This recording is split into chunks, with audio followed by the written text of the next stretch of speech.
So this is a tie-in or a knot where the yarn, when I was this bobbin is a different bobbin than the one that it was originally on. My granddaughter, I have finished spinning the singles, and my granddaughter, she's taller now, and I didn't realize she could reach uh the bobbin where it was sitting at on my desk. And so she grabbed it, and like most things with toys, they don't realize how much something weighs when they grab it. And so she dropped it, and it was one of the plastic bobbins, and the end popped off, and so the end turned into yarn barf. So I wound as much yarn as I could before it got to the tangles onto a separate bobbin. And then I sat there for about 3 hours untangling as much of the yarn as I could um, into onto the bobbin that I'm spinning from, that I'm plying from. And about an ounce and a half I had to throw away because it was just too tangled and knotted. But I had where it broke in places, I have these little knots. So I'm going to show you guys how I ply those in. So first thing I do is I stop spinning so that I can concentrate on smoothing this out. And then I'll just spin a little bit to let some twists go up into the part I'm working on. And then I'll just very slowly allow that twist to travel to the area with the join. Okay, so now you can't see it. Just to make sure, I take and I dry felt it. Now if I have an end that wants to stick out, then I'll wet felt that part into the yarn. And it's not going to hurt anything. All it's doing is locking this. It's natural fiber. Eventually it's going to start locking its way together anyway. So you can see how this part is hairier. I don't know if you can see that with let me see if I can change my, excuse me if the camera shakes a little bit, so I'm gonna go in closer for you guys.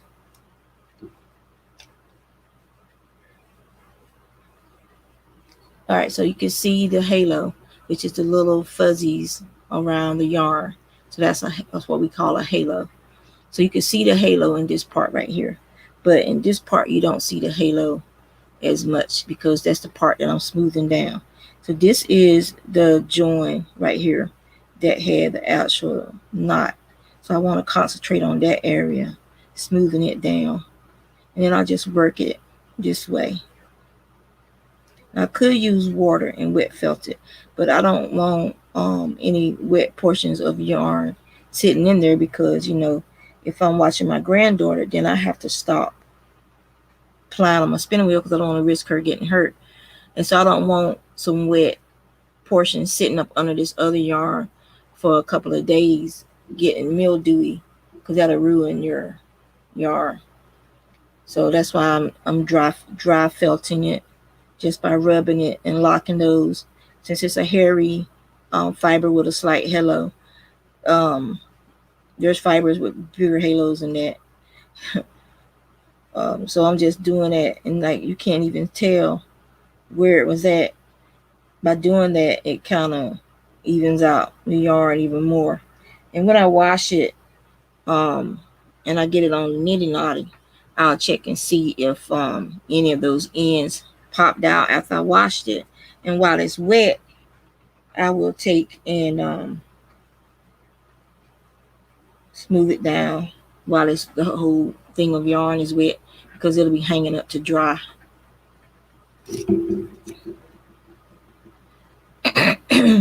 So yeah.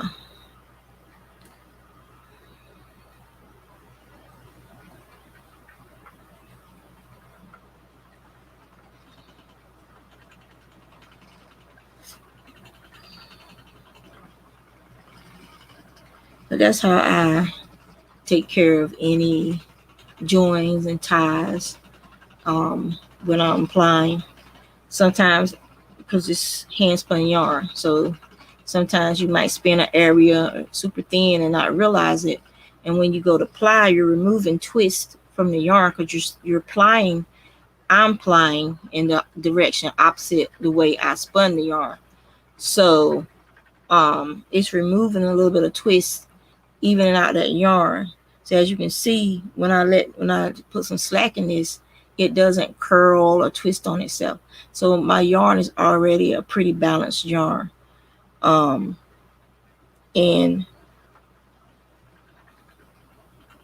but then I've been spinning for several years, probably over 10 years now. Let me see. I think I started spinning in 2006, somewhere around there. So it's 2020. So yeah, it's been a while. And the more you spin, the more you practice, the better you get. I tell people 15 minutes a day. Just dedicate 15 minutes a day to spinning, and it will help you develop your muscle memory. It will help you build up your confidence, and you will learn how to draft your fiber thinner. It's a learning curve, just like anything else, but it's not a hard thing to learn how to do. It just takes practice, and the time you're willing to put in will affect the type of yarns that you're able to produce. I'm a traditionalist. I don't like frou-frou yarns. I've learned how to make some of them, but I did not enjoy the process, and so I spin the yarn that I like spinning, and which is traditional yarns. Okay, so we have another join here, and this one is longer than the last one. So we're going to start that process of smoothing it down.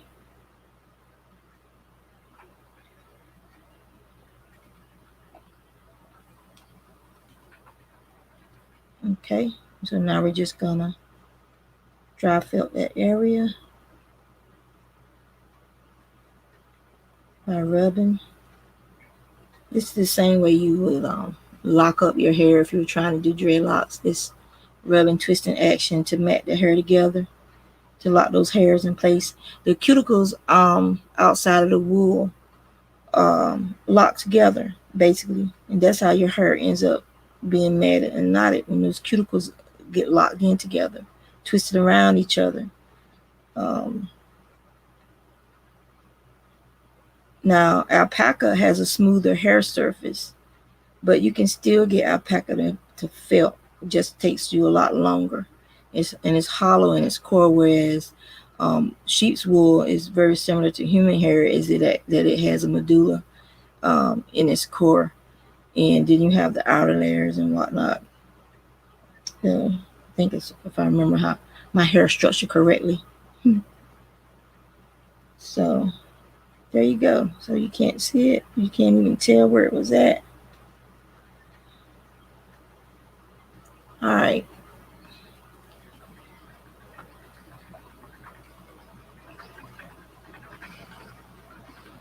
And so you don't have to lose your mind because your yarn broke and you had to tie it.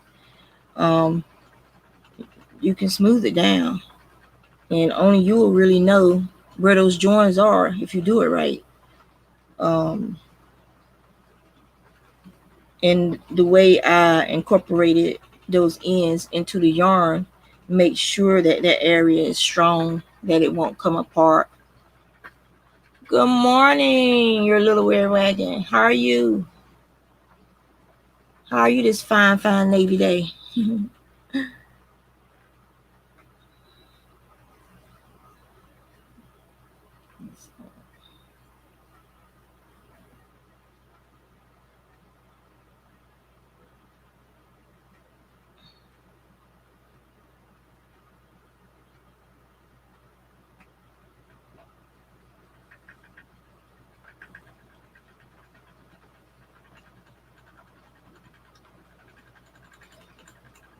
You getting ready for work or are you cooking breakfast?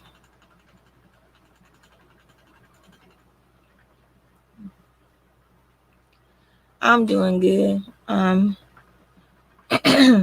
Up spinning, trying to get my mind off stuff.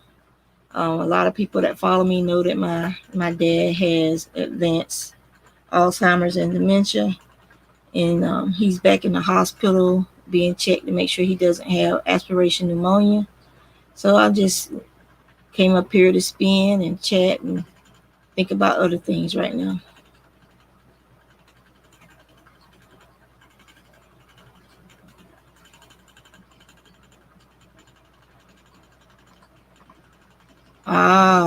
I was stationed in Great Lakes twice.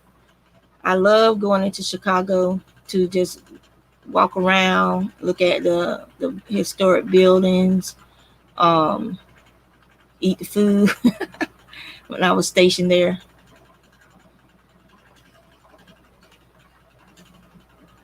It's very, very beautiful historic area.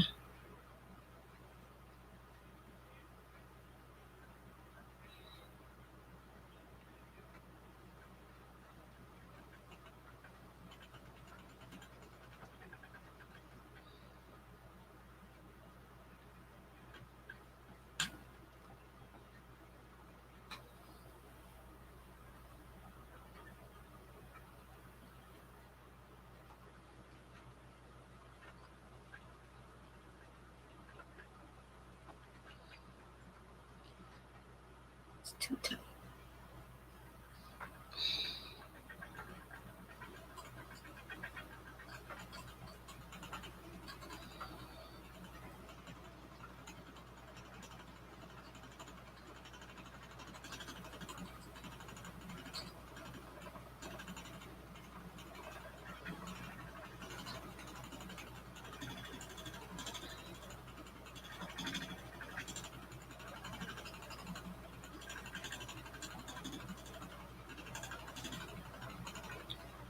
Okay, make some for me.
And so this is palm rolling.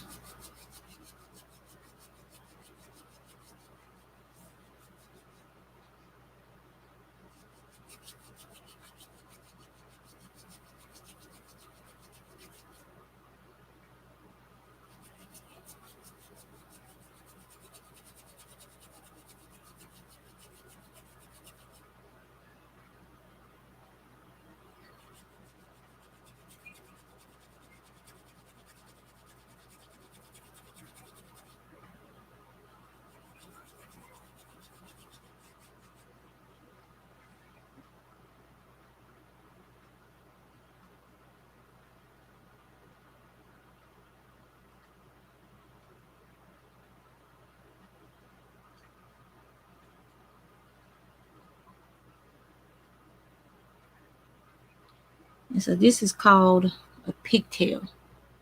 This little curlicue, which is where the yarn twisted right there. So I have to see if I can untwist it.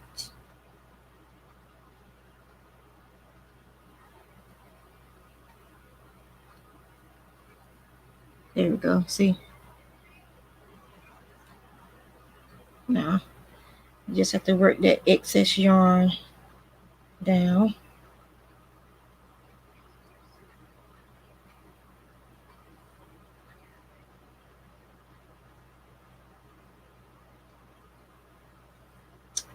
All right, so we worked the excess yarn down and we got the pigtail out.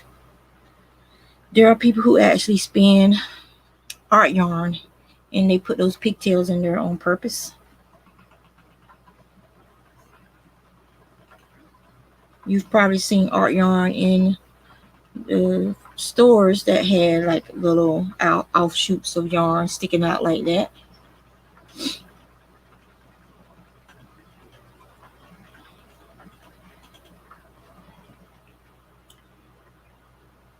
But that's another thing that gives hand spun yarn some of its hand spun characteristics. These little finding little things like that that add interest and texture to your yarn.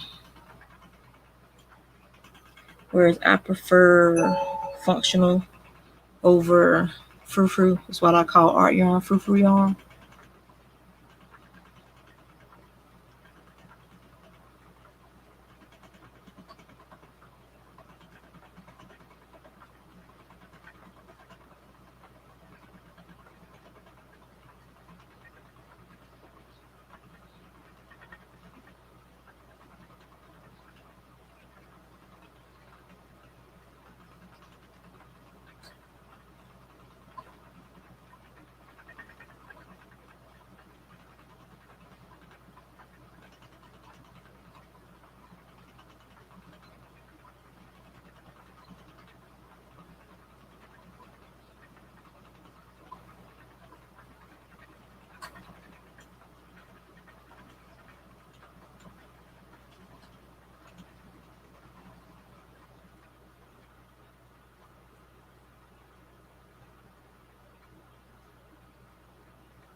So this bobbin is full.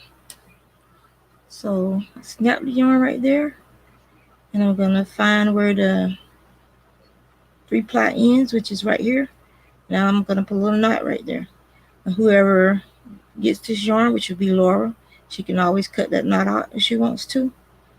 And I'll leave that there so she'll know that that was the end of that yarn.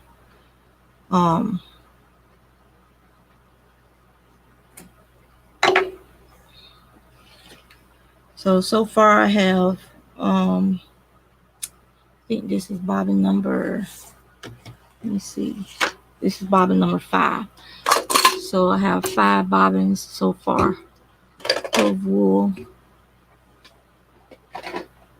from her fiber that I spun up for her.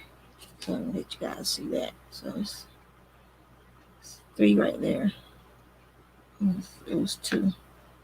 So those are her 5 bobbins so far. So I'll get probably a half a bobbin from the last amount that's on the Itty Knotty. So these bobbins have a magnet on the end of the hex key, so that it keeps it snug against the hex, so it won't pop off the hex and then be like free spinning. That'll be frustrating because then your bobbin won't be taking up yarn. And what I do now is this over on the side. This is my tension knob, and there's a spring that you turn it to tighten down this little wood block that presses against the flyer arm, and that slows it adds enough tension so that your bobbin will take up yarn. As the bobbins get heavier, you have to adjust the tension device more to make up for the added weight on the flyer arm. So to start this bobbin off, I always make a little loop at the end, and I do a little knot,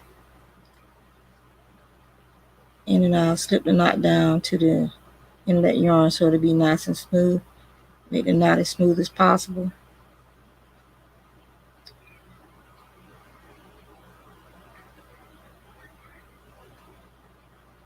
And so then I will start chain plying, which is just chaining like this for, that's about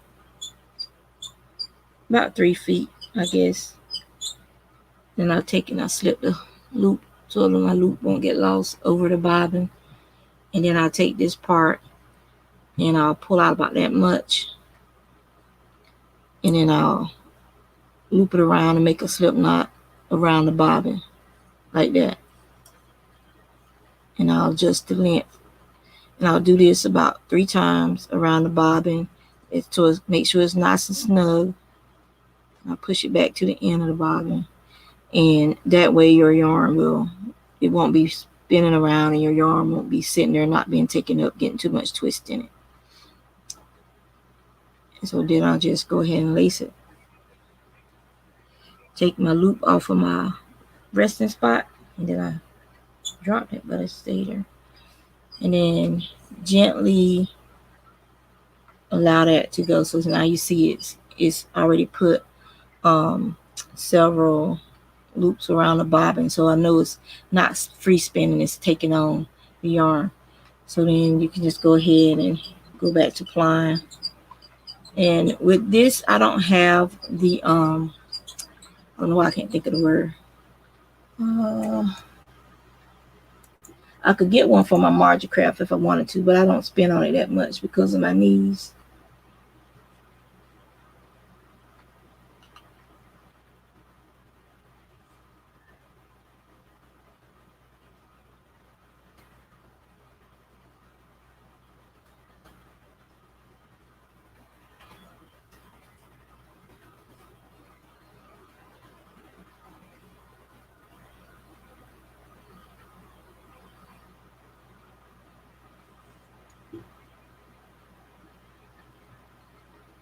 It's called a woolly winder. It's a device that you can put on your wheel that automatically moves your yarn up and down the bobbin. And they don't make them for, at least they didn't. I haven't checked in a while. I used to check like every year to see if they're making them for my particular type of wheel.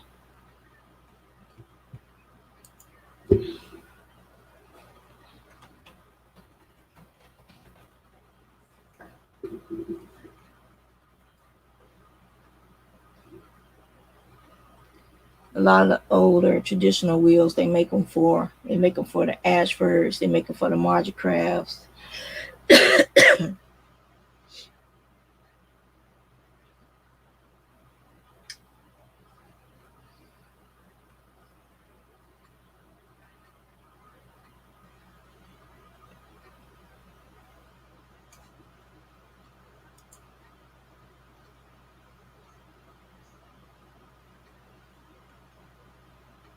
Oh, they still don't make them for Spinolution.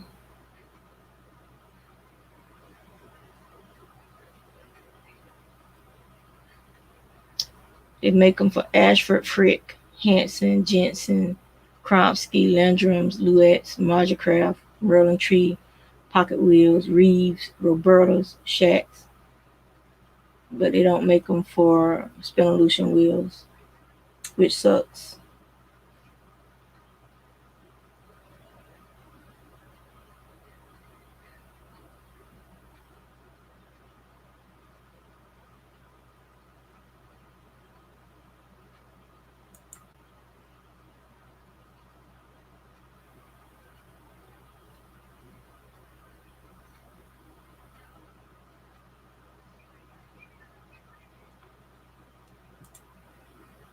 Hmm.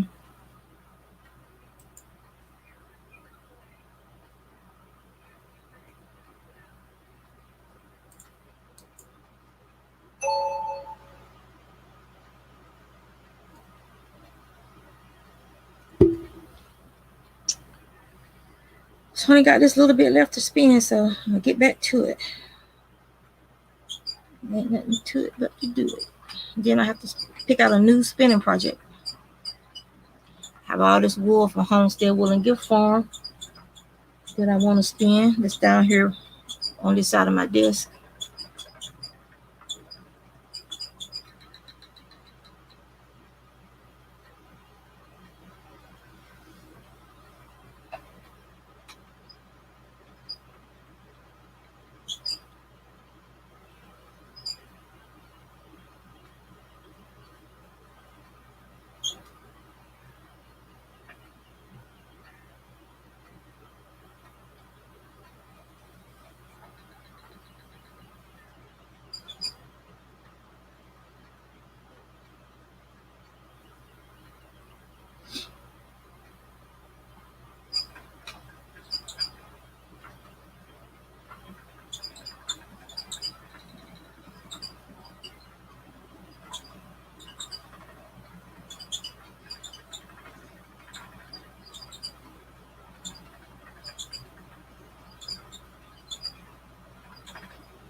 Hey, Barb, how are you? I could do with some chicken pot pie right about now. My husband makes awesome chicken pot pie. It's so good.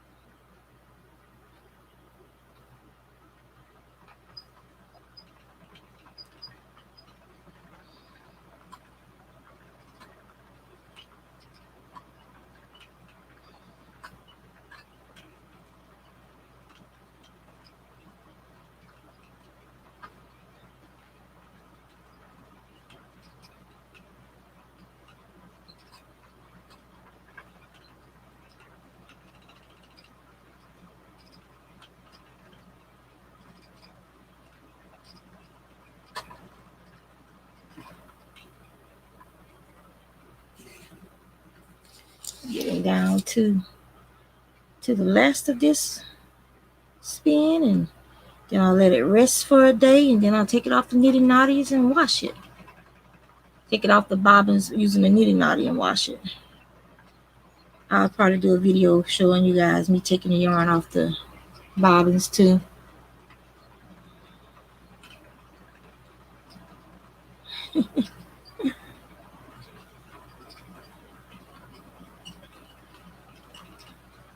We've been trying to do yard work, because I'm determined to have a garden next year. I haven't had a garden in about since my dog died. I haven't had a garden, and but I'm determined I'm gonna have one. I need to do a video to show you guys some of the stuff, the process, I guess, of trying to get the yard back, my garden back the way it was before. Yeah, let a lot of stuff go out there. So we've been cleaning up the yard and getting out the ivy. There's ivy, old English ivy that somebody planted, got hundreds of years ago, probably when this area was first developed in the 1800s. And somebody planted ivy, and it's everywhere in this neighborhood, and this stuff is a weed to us. And so we got most of the Virginia creeper off our property, and then the ivy took over when we got rid of the creeper. So now we're trying to get rid of the ivy. And then the birds, birds, they drop seeds with their poop. And so we've been finding all these weird little plants coming up in our yard and the lawn of different types of vines. It's annoying. And once we get up as much as we can, then I'll get my tiller going, and I'll go out there and I'll till. And the tiller will wrap up a bunch of those vines around the tiller tines, and then that'll help make it a little bit easier getting all that stuff up out of there.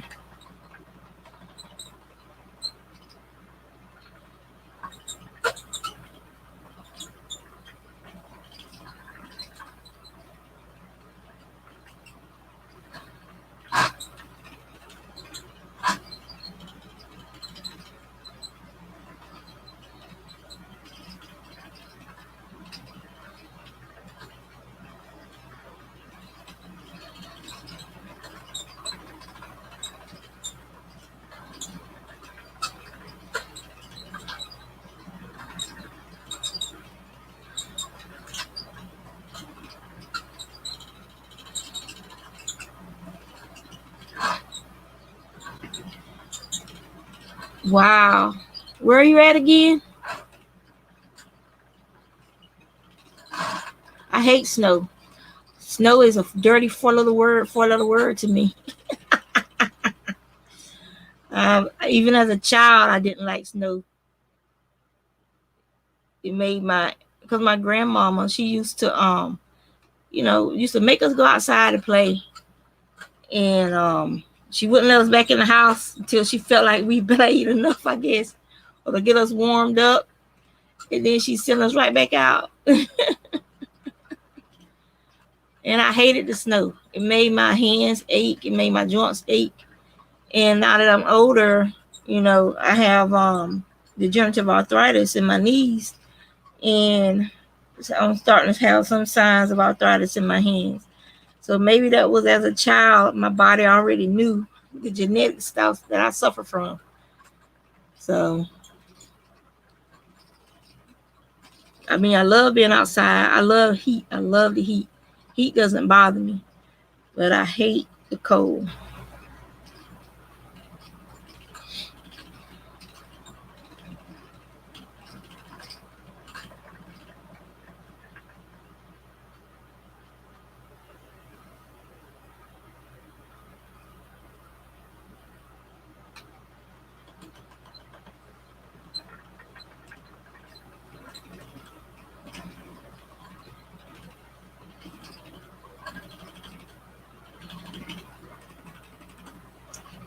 Manitoba.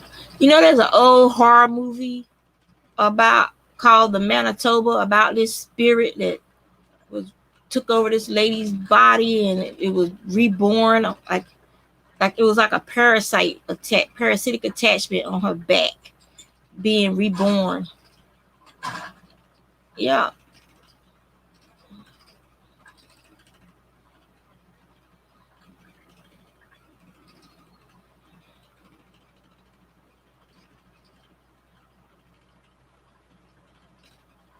it was a weird movie. But hey, that was the 70s and early 80s.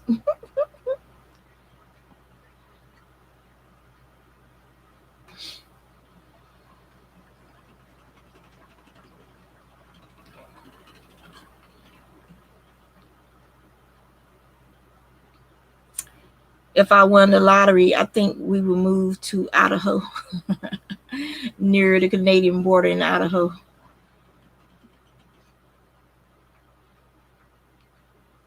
But that's even colder. So probably not. Probably would like move somewhere warmer, like maybe Arizona or something.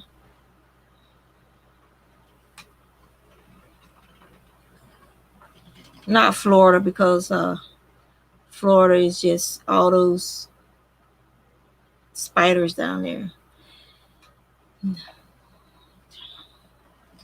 Granted, if we went to Arizona, depending on where we were at, we would have to deal with spiders and scorpions, but at least they wouldn't be exotics.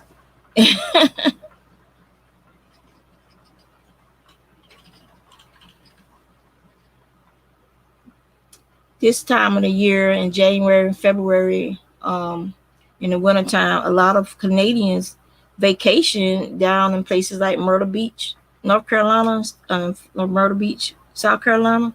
There's a North Myrtle Beach, which is in North Carolina, and then you got South Myrtle Beach, which is in South Carolina. Well, the actual Myrtle Beach is considered South Carolina, but it's spread out so far that you have a section that's in North Carolina now as well.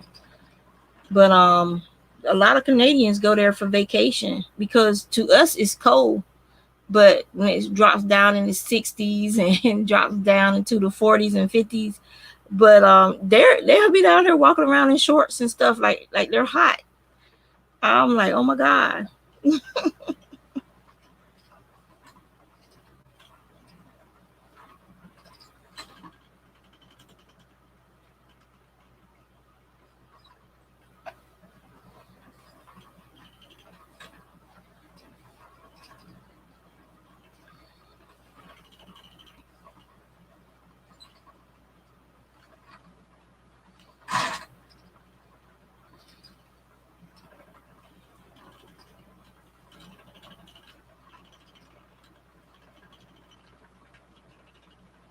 Oh my god, 20 degrees.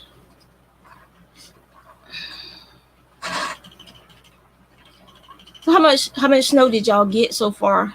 Like how many inches?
All right, that's it. It's all spun up.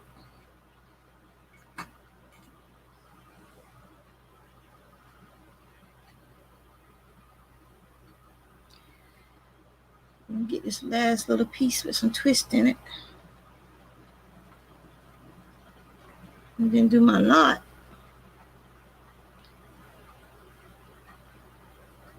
And that's it.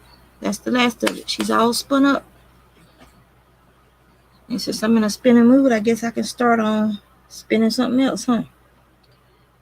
This has to rest. Usually let this rest for a couple of days, and then I'll take it off, and then I'll do a video when I take this off the nitty knotty, take this off with the nitty knotty, and whatnot. So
turn off my heater. It's warm in here. Getting warm in here.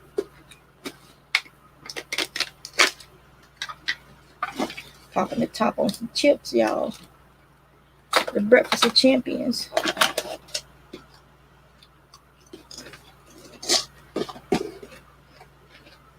So excuse my crunching. All right, let me figure out what I'm going to spin next.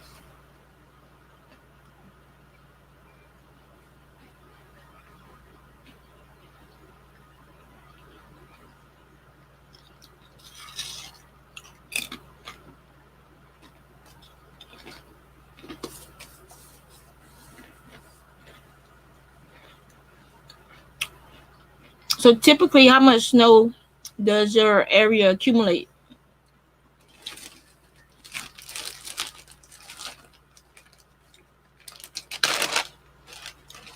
So I think I'll spin these. So these are teas water, 100 grams from hilltopcloud.co.uk. It's one of the heritage breeds. I got some of their yarns. I think this one, and this one is white mashing, also from Hilltop Cloud. It's 100 grams. So the mashing, this is a little softer than what I'm used to. It's I guess it depends on the fleece. Sometimes it's rougher feeling, but I've noticed that it tends to soften with use and age if you make something from it.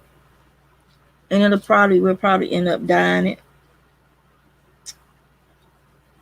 after I spin it. So I think the teas water is softer than the mashing. So I think I'll do this one first. Excuse me.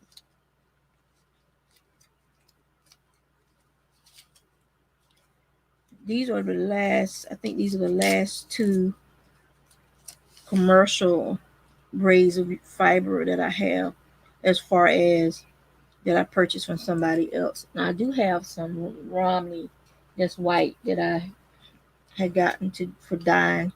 And me and my husband like doing our dye days. And we usually do one during the fall. So we'll probably do it in December. We'll probably do a dye day. That's the other end. That's what I'm doing, and I'm looking for which end will let me just go ahead and unravel this easier. And it's this end. At least I think it is. Who knows? I'm not sure how some people do their braids, but this is not this end. All right, so let's go back over here and unravel it a little bit.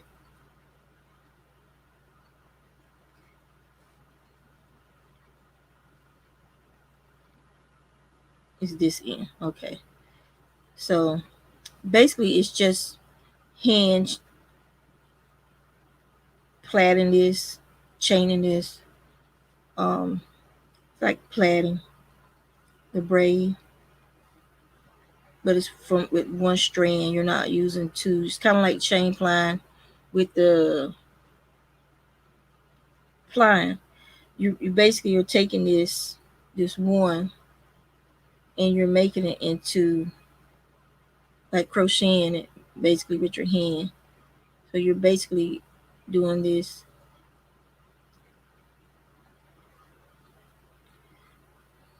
like that, and you basically chain it down. That's how I do it. Now there are some people who will take it and it's weird how they do it, but they actually plait it. Like they take it in thirds like that,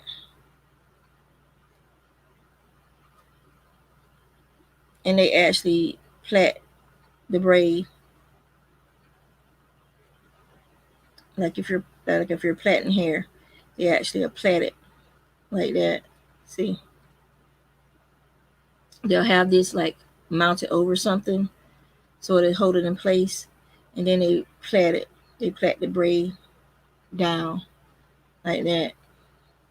To me, that's a little time consuming when you could just do it like crocheting it.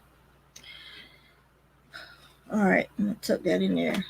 So I'll see how this is spinning, and if it's too cumbersome, then what I do is I'll split the braid into 2 or 3 different sections.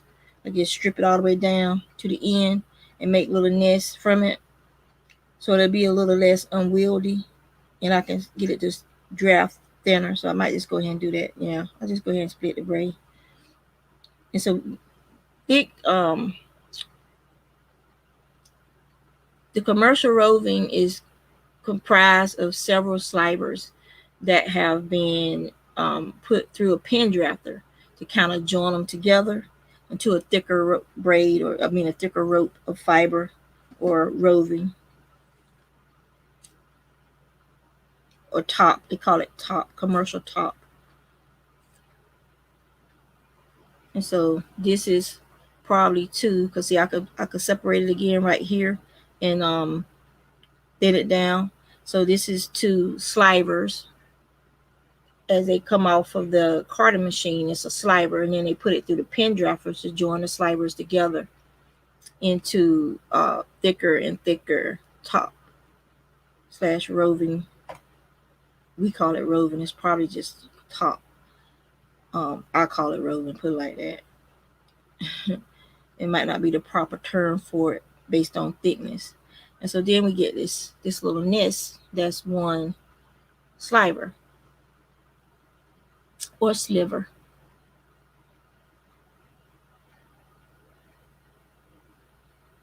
Y'all probably have like a weather almanac for your area, and then you can find all that information out for me.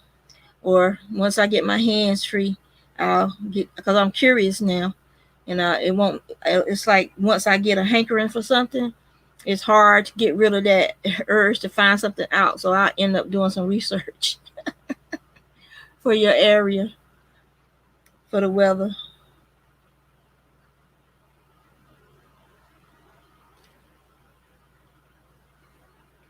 It's quite shedding a lot. I have to find some tape or a lint roller to get this off of me. So this is gonna be a messy spin if it's shedding this much. All right, sit these. So I got 4 nests. I could pare this down one more time, but I'm not going to. And this is a lot softer than some of the mashup I've dealt with in the past. I think I have a bag of it over there somewhere that I have prepared at a meal. I brought a blanket from International Wool or Fiber Company when it was in business. All right, and so that is how I start off a spin. I just loop it around my hook and I start drafting out and spinning. And then once it's off, it's long enough, I just take it off. And just like when I'm plying, I do some slip knots around the bobbin. With the single, you might have to do more slip knots than when you're plying to add, because it's you need to increase the area. You got to be careful when you tension it, because you don't want to break it.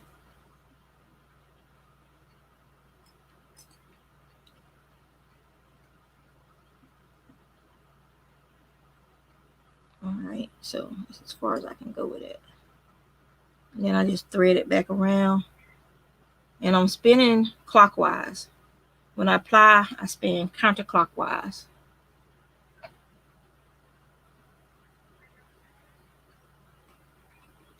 All right, so now I can back out my tension since it's an empty bobbin, and it should still take in the yarn.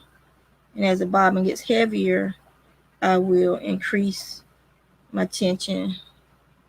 There we go. So yeah, it's spinning very nicely.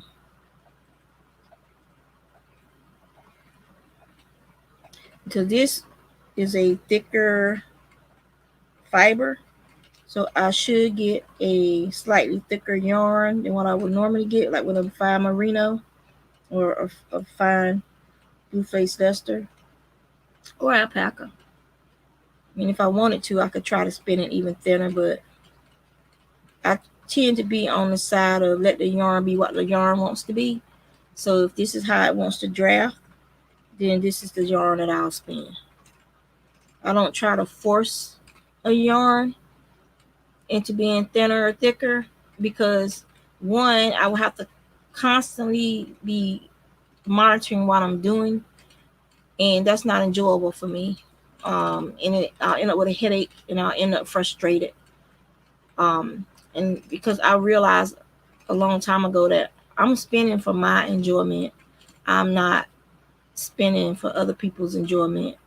And I'll tell people the yarn would be what the yarn wants to be. If the yarn wants to be thin, you get a lace weight, you get a sock weight, and that's what the yarn wants to be. If the yarn wants to be thicker, so that you get a DK weight or a sport weight, then that's what the yarn wants to be. I don't try to force myself to spin something that is not comfortable. If that's not how the yarn is acting or reacting, if that's not how it's drafting, if that yarn simply is not capable of being what that person wants. And that's what you have to think about when you're purchasing fiber to spin, is typically how does that yarn spin. That's why I always take drop spindles with me to fiber festivals if I'm going to buy some fiber, or to a farm event that they might have fiber at. I always take a drop spindle with me so I can test that fiber before I invest in it and buy it, because I don't want to buy a fiber that doesn't feel right. Hey Sheila, how are you? Because I don't want to buy a fiber that's just going to sit somewhere and not be spun, or used in the drum carter and when I combine fibers.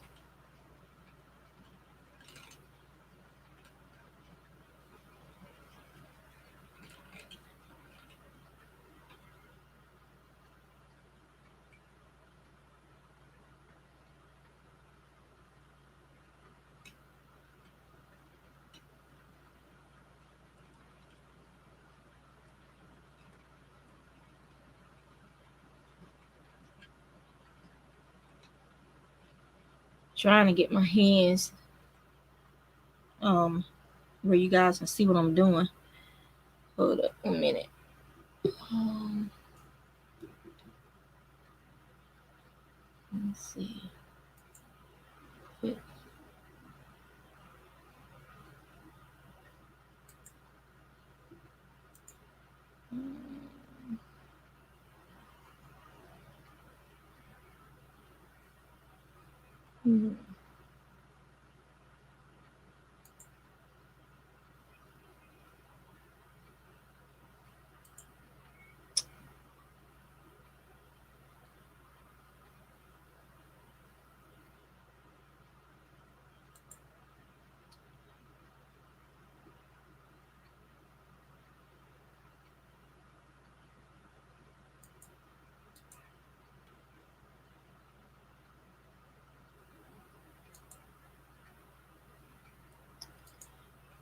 I'm trying to remember how to. Is it over here? Oh, there we go. So this isn't so big.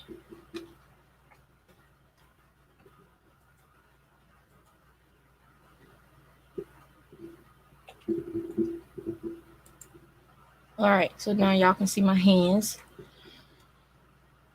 Let me get back to the comments so I can see what y'all saying.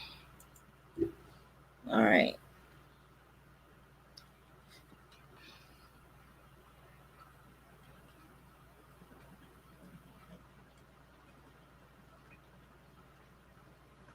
So this is called a short draw. What I'm doing right now, so y'all can see my hands. It's actually like more like an inchworm draw.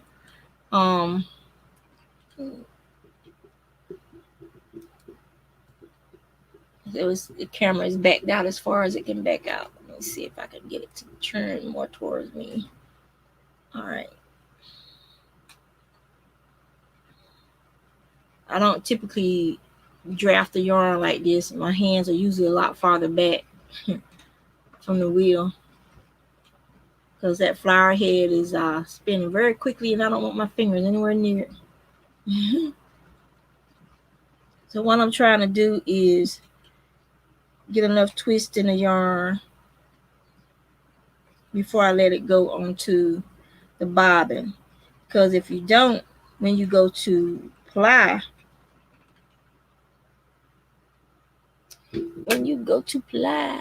let's see, there we go. So if you don't do that, when you go to ply, if you don't have enough twist in the yarn, it's just gonna pull apart. And it's very frustrating to try and ply some yarn that you didn't put enough twist in. So you want to make sure you're putting enough twist in your yarn, because what you can do is check it. You can stop. You can see how that curls up into a little pigtail. So I know I have enough twist in my yarn. So when I go to ply this, it's going to take some of that twist out because I'm going to be going in the opposite direction. And it's going to give me what's called a more balanced yarn so that it won't be twisted and curled up with kinetic energy or an energized yarn when it'll still curl up. It's if you think about it, it's just like when you take a rubber band and you twist and twist and twist that rubber band, and you're infusing it with kinetic energy. So when you throw that rubber band down or put it down, and you watch it jump and untwist itself, uncoil itself, then you're releasing that energy, so that the rubber band returns to its natural state, so to speak. It's just like if you took your hair and you put curlers on it, and you're taking and you're rearranging the salt bonds in your hair so that your hair will curl. And so when you wash your hair, you erase that memory or erase those salt bonds. And so now your hair returns to its natural state.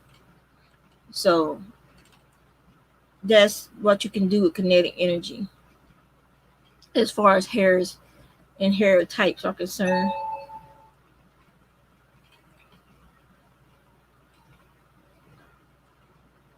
And then like if you get a perm or if you get your hair relaxed, you're taking those natural salt bonds and you're replacing them with a chemical bond to force your hair to remain in a particular state, which would be, for a perm, it would be a curly hair.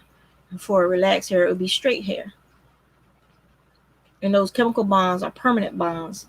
The only way you can remove those chemical bonds is to cut your hair.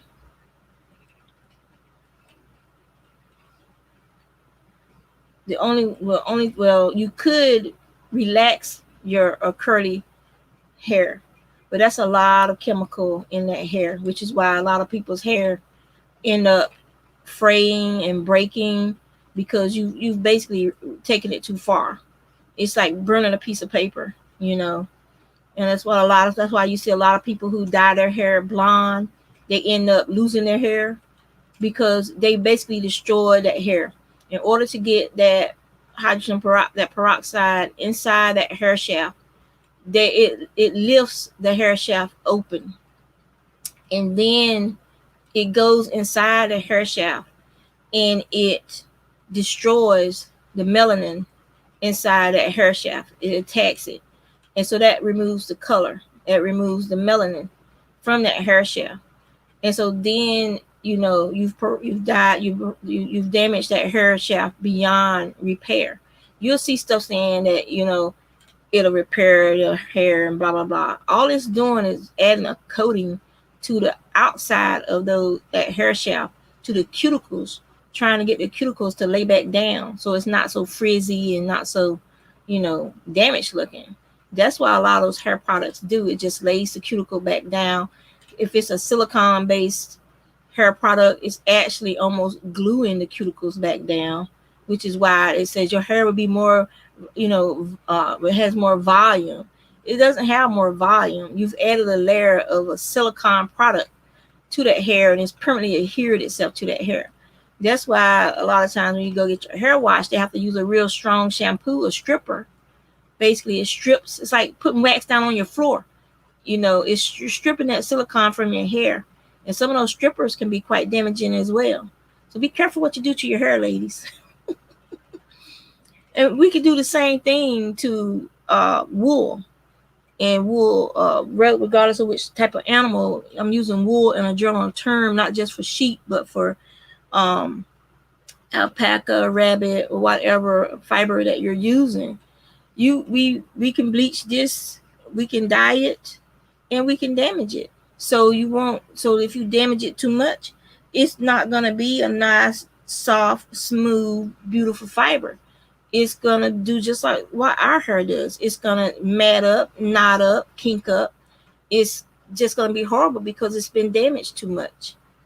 And it'll feel brittle, it'll feel dry. So one of the things that you can do is you can condition that fiber. So let's say I bought a fiber and it was in a plastic bag, and I was not allowed to take it out and touch it to see what it felt like. And I just love the way it was dyed. I love the color, so I buy it. But then once I get to a place where I can take it out of the bag after I purchase it, I can feel it, and it's crunchy feeling, and it's kind of breaking a little. Then I know that fiber is very damaged fiber. So I can take and I can actually soak that fiber in hair conditioner, like our hair conditioner, and just let it soak there for several hours in warm water and hair conditioner. And you won't believe sometimes how much better that wool feels to the touch. So basically I just added a coating of whatever is in that hair conditioner to that wool to help strengthen and lay down those cuticles so it'll spin better for me.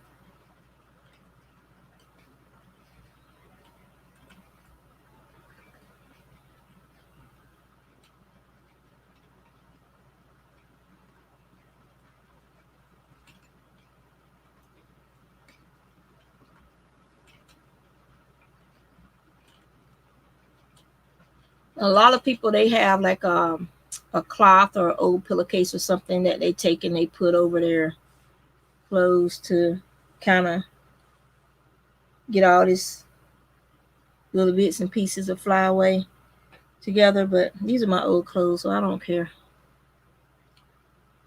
I'll just use some tape, and what I can't get off with my hands, I'll just run some tape over my clothes to get the rest of it off.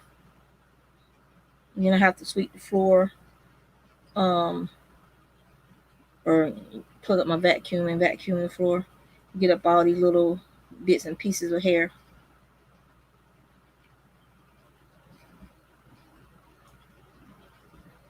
Now,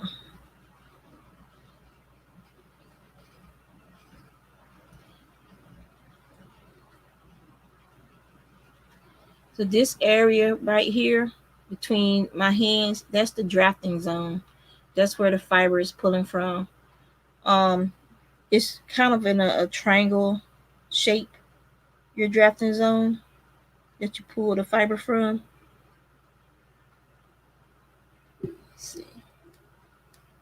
Excuse the shaking. I keep forgetting which way to go with this thing.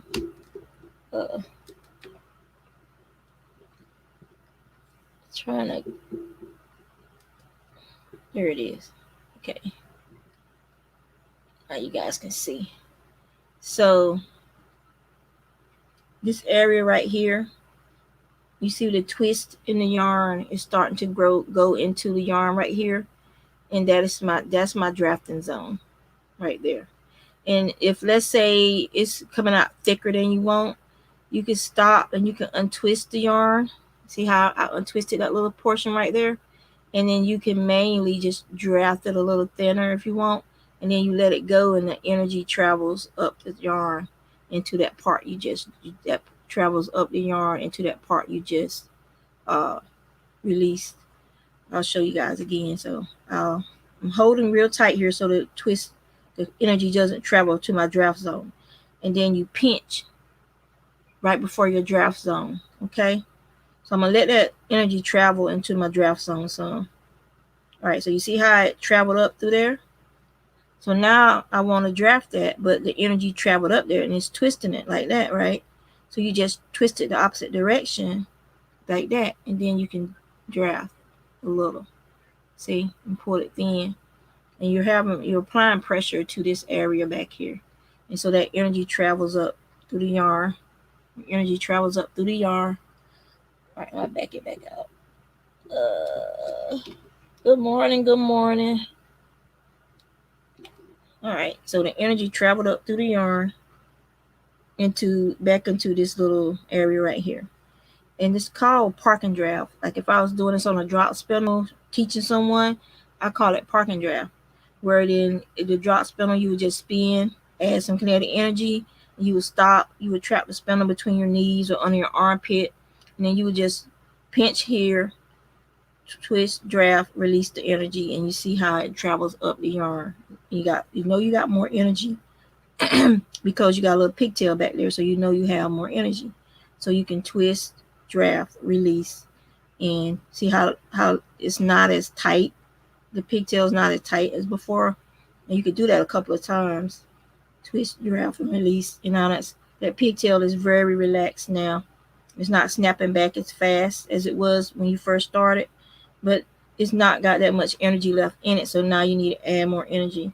When you're spinning, you're constantly drafting, constantly adding energy, and you need to be fast. You need to draft faster than the energy coming up through the yarn, so that you don't end up with the energy getting past these fingers here. You don't want that energy traveling up. I'll show you what it looks like. If you don't draft fast enough, that energy would travel up through your fiber like that. You'll end up with a big rope of fiber. You don't want that. So now you have to twist this back a lot, and it's harder to twist it back, and so you can start drafting that yarn out properly. Good morning, Laura. I finished plying your yarn today, so tomorrow I'll start getting it off the nitty knotties. I'm getting it off the bobbins with the nitty knotty, but here you go. Six bobbins.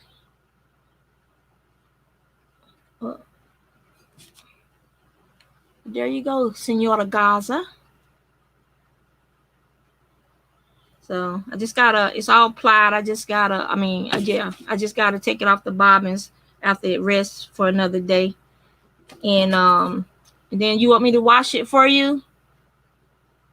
Or do you want to wash and dry it? It's up to you.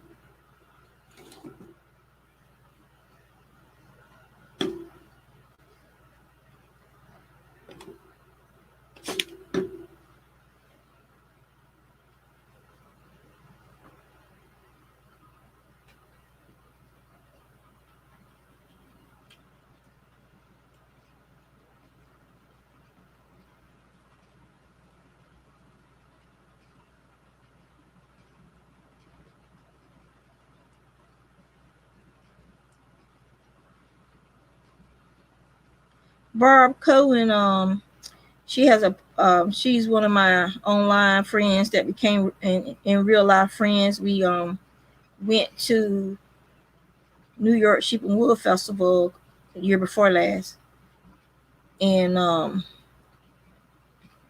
she used to dye her hair, and then she stopped dyeing it, and it looked so much. She looks younger actually. Um, it looks so much nicer with her skin tone and everything. It's beautiful, beautiful silvery gray hair, gorgeous gray hair.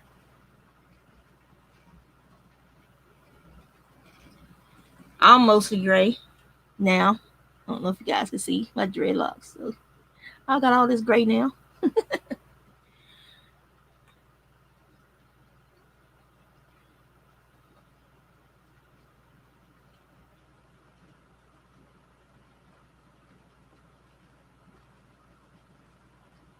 You still there, Laura? Did you hear me?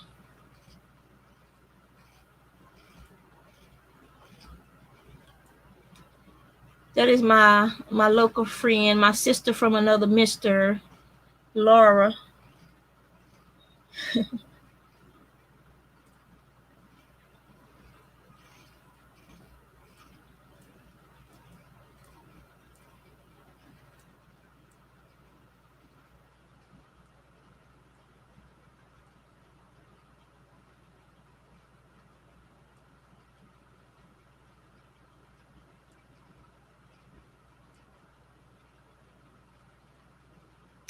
She has a sock knitting machine, and she hand cranks, and makes socks. Does a beautiful job.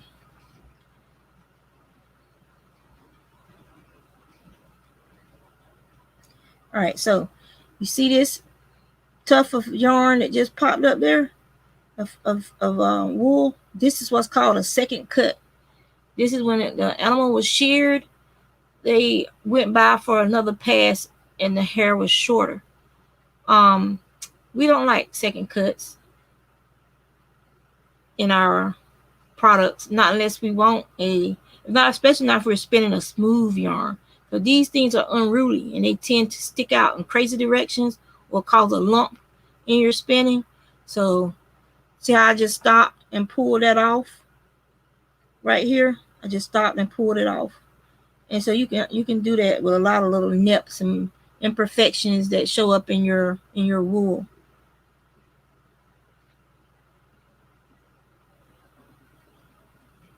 And so now it's smoother. Now that that's out of there.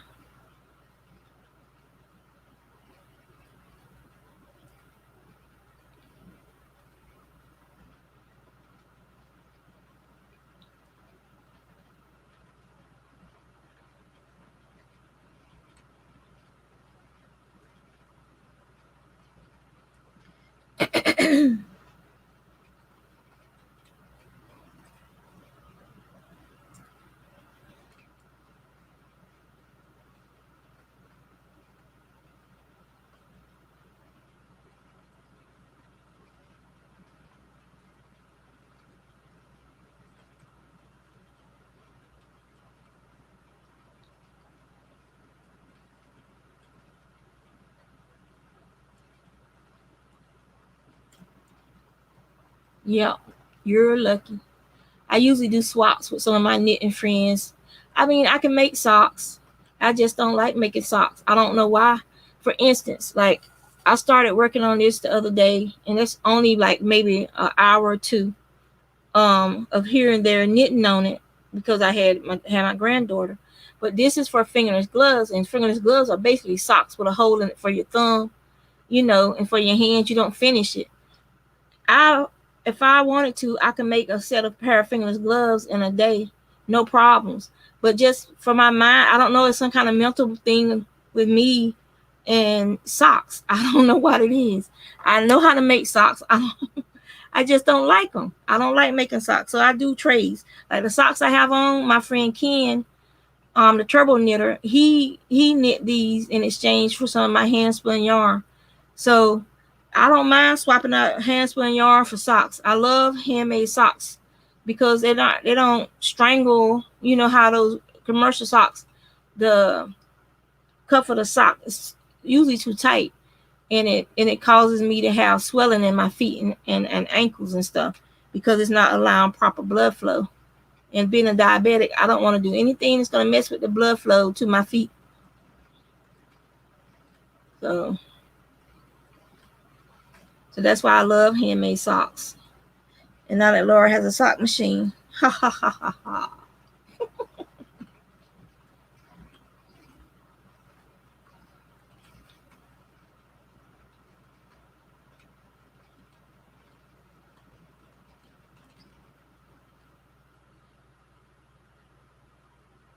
This is a hairy. Excuse me. Let me drink some water. Voice is going. This is a hairy fiber. I can tell you that much. It's look how stuff is everywhere. Just to see if y'all can see that fluff. It's everywhere. Drop the lid to my water. Mi agua.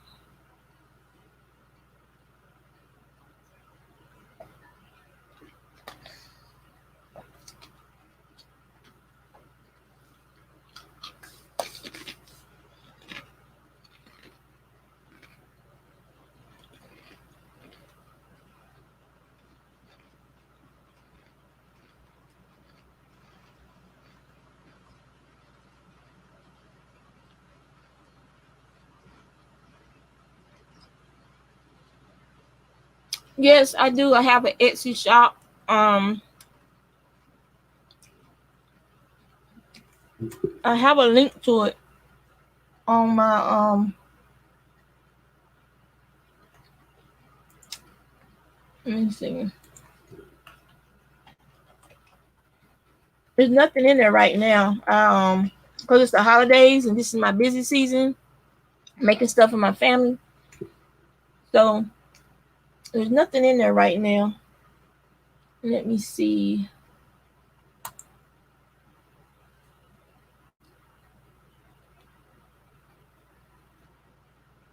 I wish they still had the link where you could like view your. It used to be easy to get to the link where you could view your shop. You know, as let me see if this works.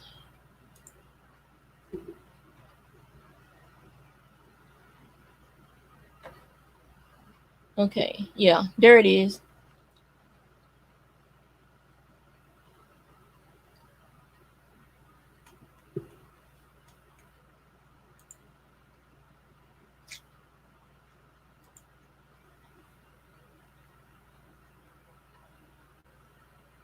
Yeah, but there's nothing in there right now. I gotta add some more.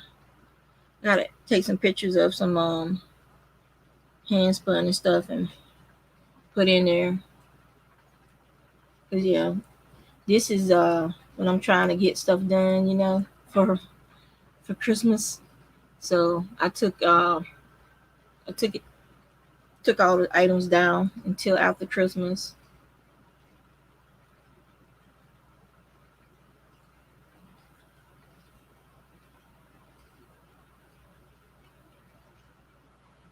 But she can go and look at. I think do they show when you sell stuff? Do they show the pictures of it? And also like you can go to my Instagram, and my Instagram is she spins as well, and she can look at all the stuff I've spun there. You know, I take pictures and post it on Instagram. It's faster than trying to do a blog post and all this other stuff. So I just take pictures and post it on Instagram, and then yeah.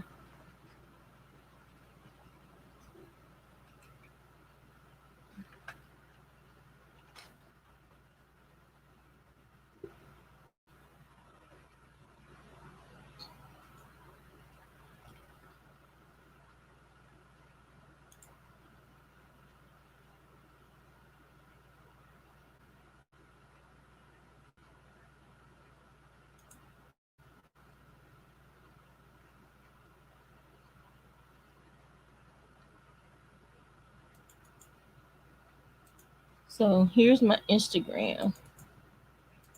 All right, there you go. And then that's my Instagram, so you can see all the stuff I've been doing. Like I made my cornbread the other day, and I made my granddaughter a little headband just the other day. My little G, I call her the G monster, the grand monster.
Thank you, Barb.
Ah, yes.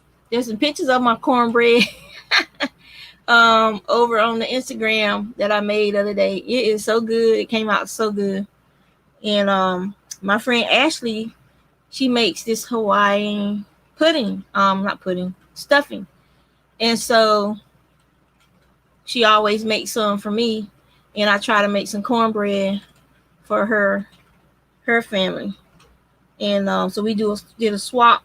Yesterday, my husband, he took her the cornbread. She gave him the stuffing. So yeah.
Yeah, this cornbread is very rich and moist, and very easy to make, and you can use the Jiffy cornbread mix, or you could use traditional meal cornbread. Um, Sometimes I like to do it half and half, half of the meal cornbread or white cornbread, and then half of the Jiffy. Um, but you need 2 boxes of. If you're gonna do Jiffy, you need 2 boxes of the Jiffy. You need 5 eggs. You need 2 sticks of butter. You need 1 cup of sugar, and you need 8 ounces of sour cream. So yeah, and you need what is a 9 by 12 or something like that, um, baking pan. And because of the 2 sticks of butter, I haven't had a problem with it sticking. But you can take and you can butter your baking pan so it doesn't stick, or however you want to do it. I don't like cooking sprays, so I don't have any of those. I don't use them. Can't stand them. They leave a residue on your pans, and so. But you just mix all those together and pop them in the oven at three. I think it's 350 or for 40 minutes, anywhere from 35 to 40 minutes. Depends on how hot your oven bakes at that the temperature. And then um, when the size, you start to see the size near the edges start turning like a rich golden brown. Yeah, you can substitute the sugar for stevia, agave. You can substitute it, honey, however you want to substitute the sugar. You can do that. And some people, they don't like putting sugar in it at all because of you. Oh yeah, you need 1 can of cream corn as well. Or you can take a blender, you can blend the can of corn. It's up to you, but cream corn is typically a sweet corn. Um, and it's gonna add sweetness to it as well, and moisture. And so you end up with a real rich, moist cornbread, and it's absolutely delicious. You just mix all those ingredients together, put it in the oven for 30 to 40 minutes and bake it. And then you brown the top to however brown you want it to be. And it's good to go.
You can. It's so moist that you don't have to add that much butter. You can cut it back. That's just what the recipe requires. So you can cut the butter back, or use some other type of like vegetable oil or something, I guess. But I have no problems with butter because I would rather eat something that an ant would eat versus eat something that an ant wouldn't eat. You could substitute the butter for some other type of shortening or butter substitute. I just, as Julia Child, who lived to be what 99 years old, said, "It's better with butter."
Yeah, you can reduce the butter. I mean, just you got 8 ounces of sour cream in there. You have the cream corn, which is a moist, viscous, uh, you know, ingredient, and you have the eggs. So they should add enough moisture, and even if you reduce the butter by half, it should still end up being a moist. Probably rise. It'll probably be a little bit fluffier since you don't have that added moisture. So it'll probably rise a little bit more, but you should still end up with a very nice moist cornbread.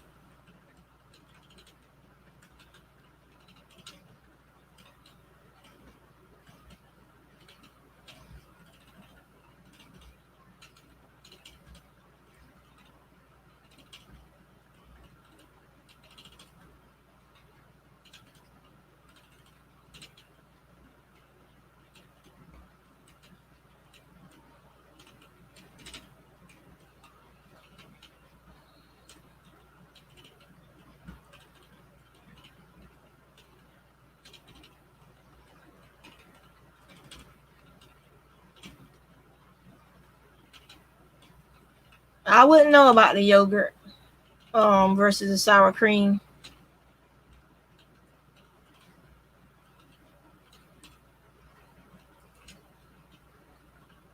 I mean, you can experiment. Just try it and see how it turns out.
Yeah, just take notes as you make adaptations.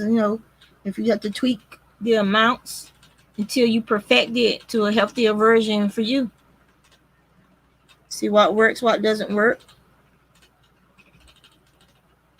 A lot of the stuff that I grew up the way my father cooked it, I changed the way I cooked it so it would be healthier for my family and still retain a lot of flavor, you know.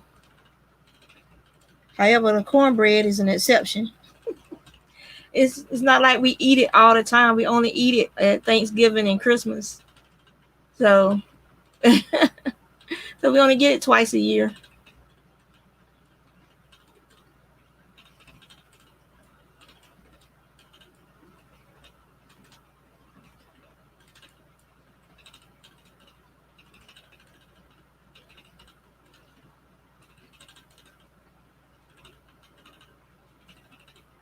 Or like maybe one of the kids and want it for their birthday or something.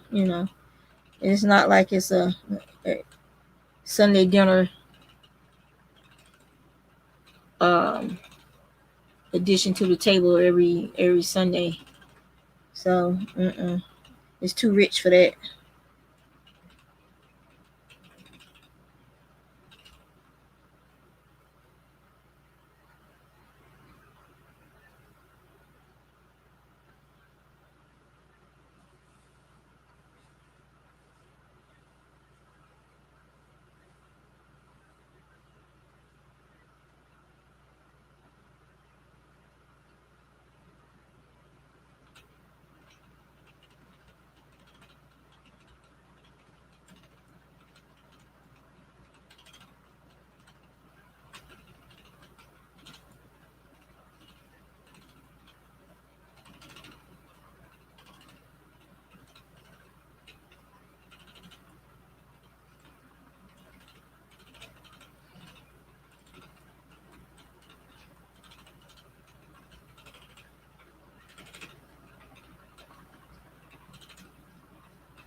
Well, since nobody else cooks it besides me, it's easy for me to limit how often I cook it.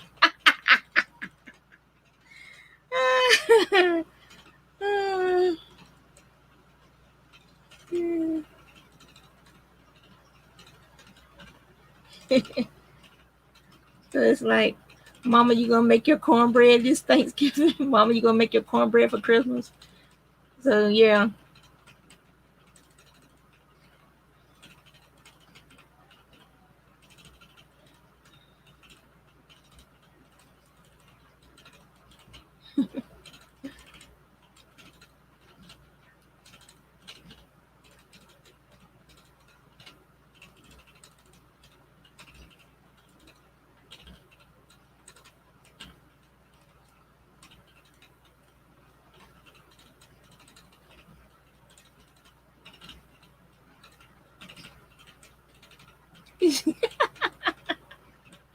So if you really like it, you're gonna be eating it whenever you want, huh?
Wow, I've been streaming for 2 hours.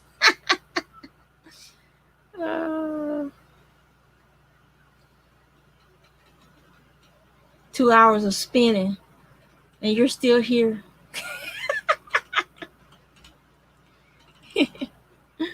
Uh,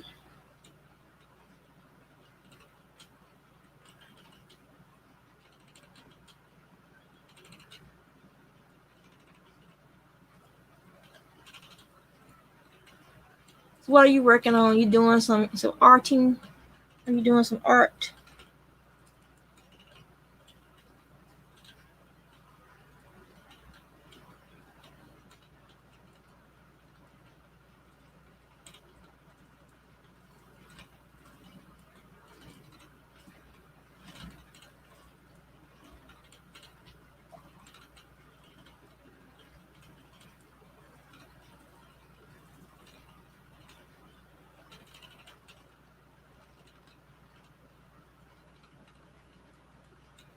What they call this? Slow TV.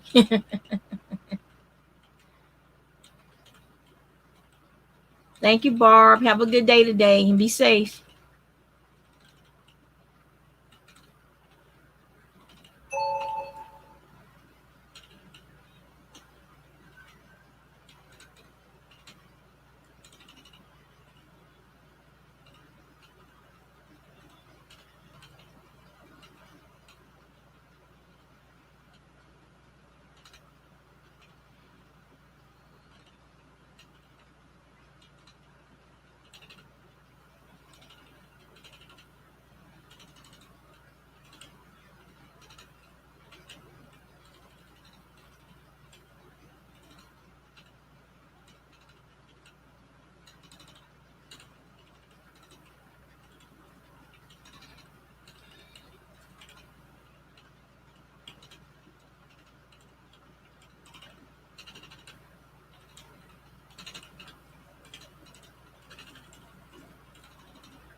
Let's see if I can finish spinning this.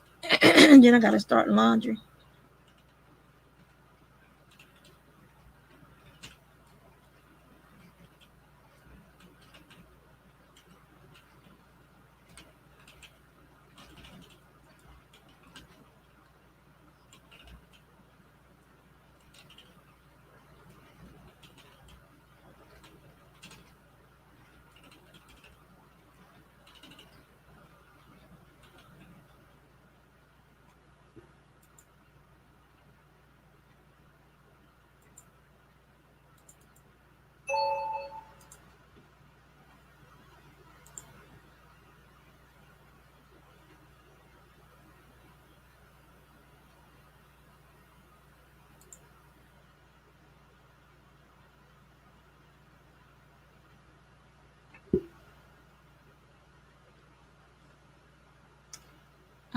He does. Mine, he does a lot of stuff too. Most of the time, he's the one that does the cooking.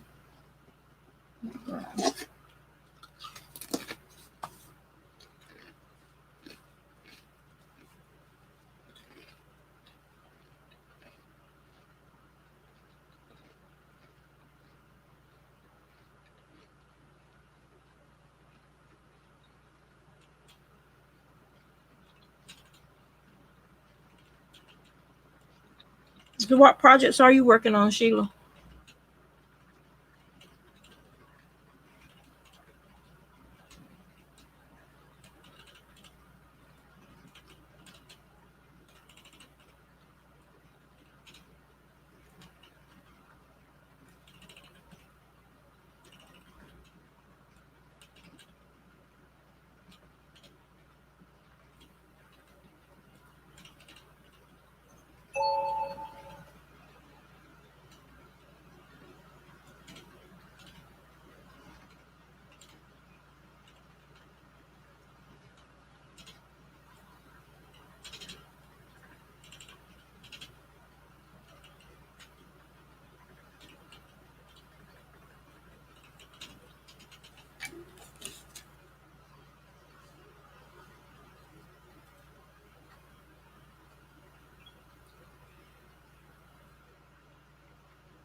Why is this thing? Oh, there we go.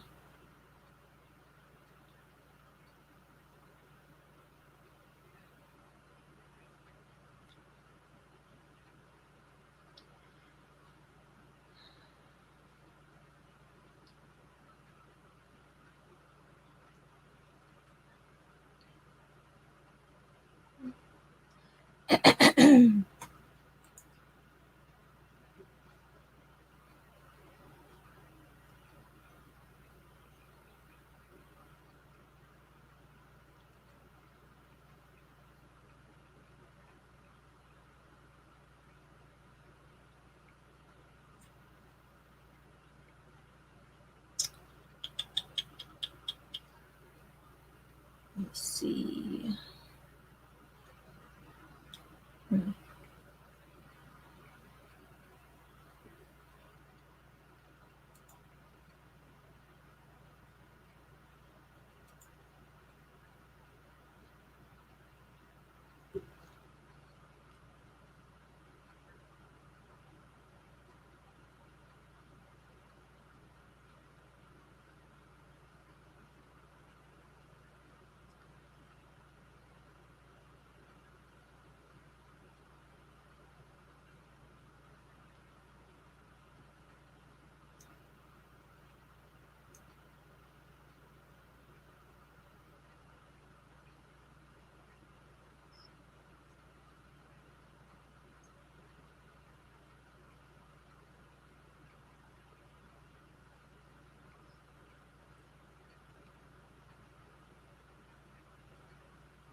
Where is that video at?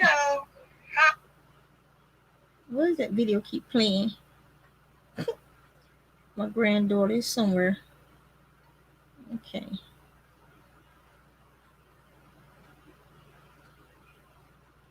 All right.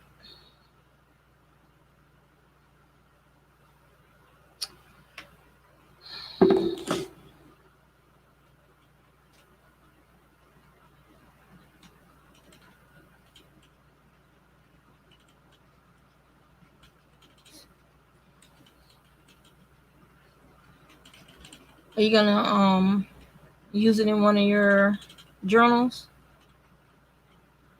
or another project?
Ah, so it's just like me with spinning. I rather spin than knit or crochet with what I spun.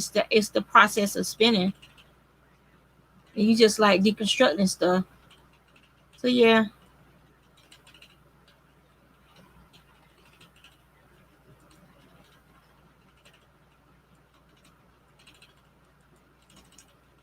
my cousin's grandma, she liked to cut up like old clothes into squares and stuff, and then she would sew those pieces together for like the tops of quilts. And but she never finished the quilts. She had like tons and tons and tons of those sewed together squares that she hand stitched.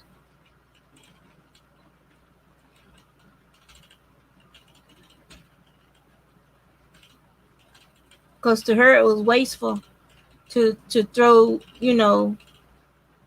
those clothes. When she grew up, um, that's clothes were expensive. They're the most expensive thing you had. You're supposed to take care of them.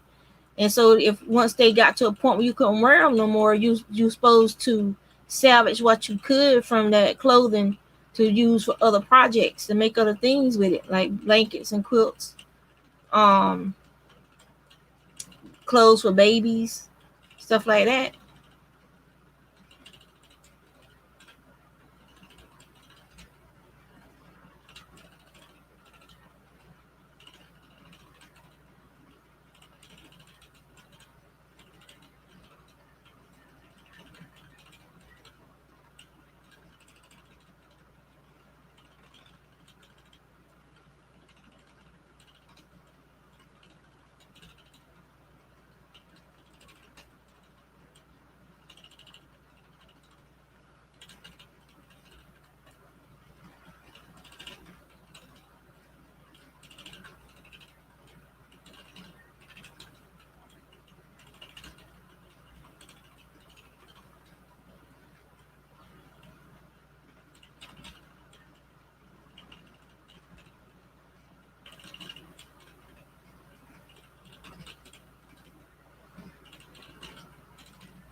My daughter has a big canvas out in the garage. It's been sitting there for a couple of years. She needs to paint on it.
So when I finish one and I have to start another piece, I make sure that they overlap well,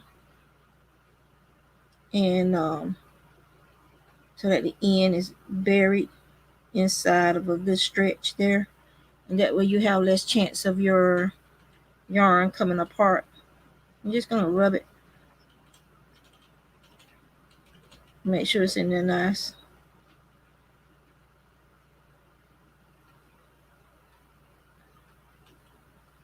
and tight. So that makes it real good. It broke before that. So it was a thin area. So it broke before the join. So what I'm going to do is I'm going to pull off a little bit of this fiber right here.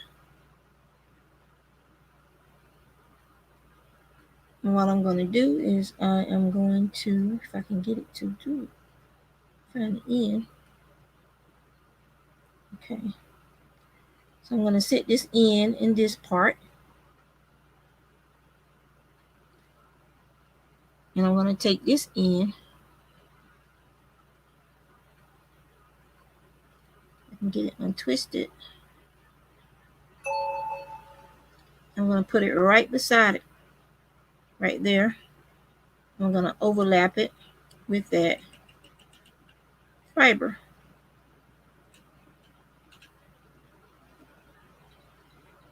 And so I just fixed that little section that snapped.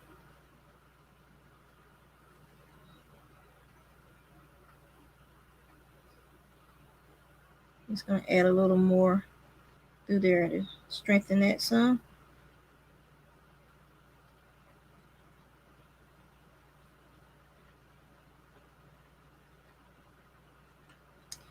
And booyah, fixed.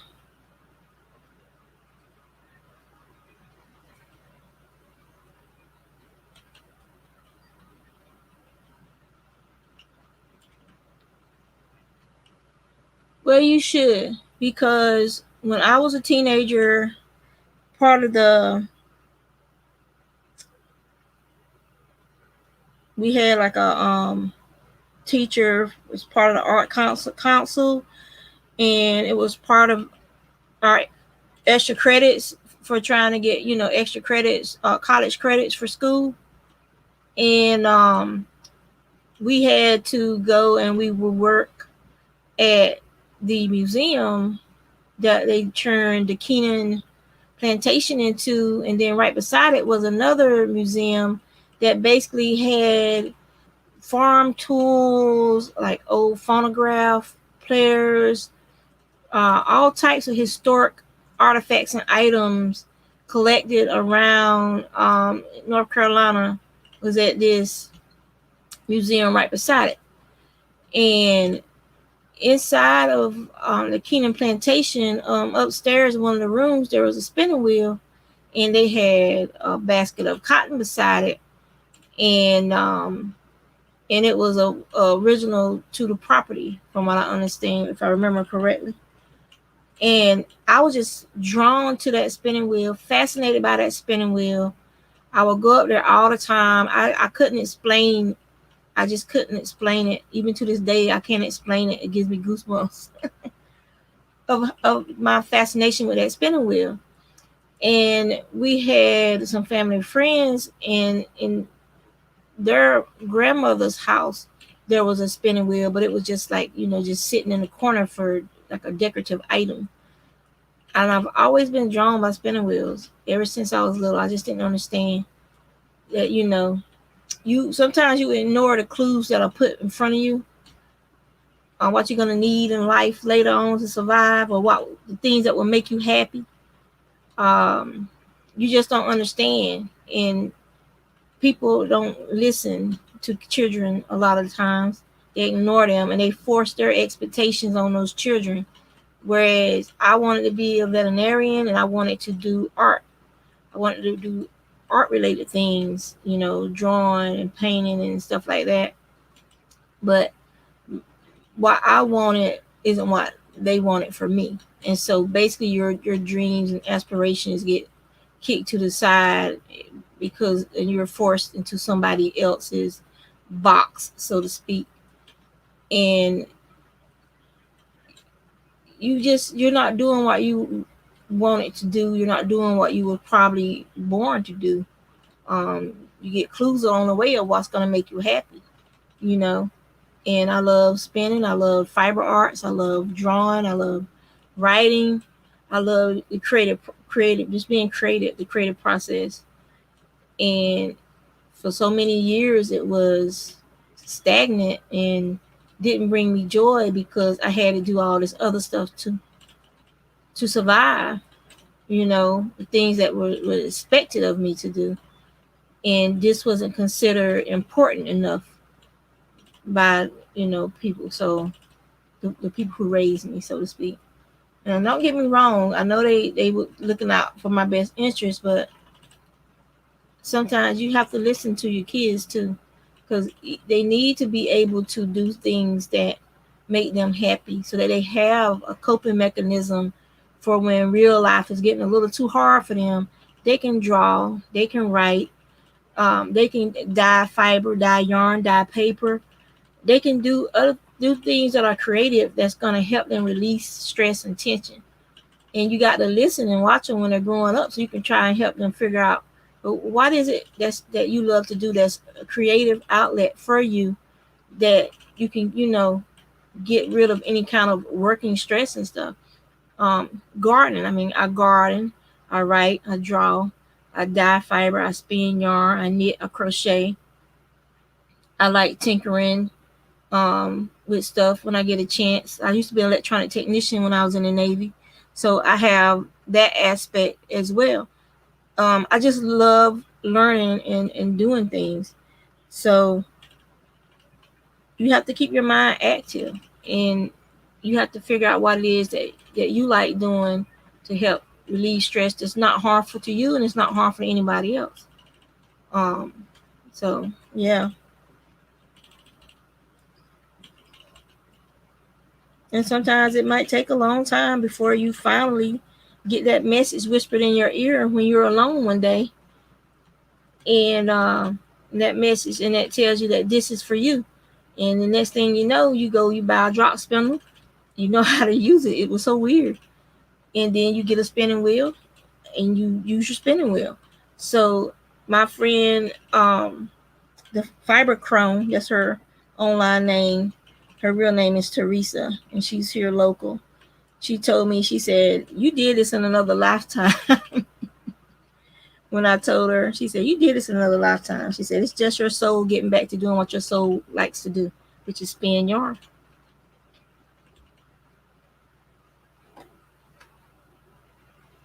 and garden."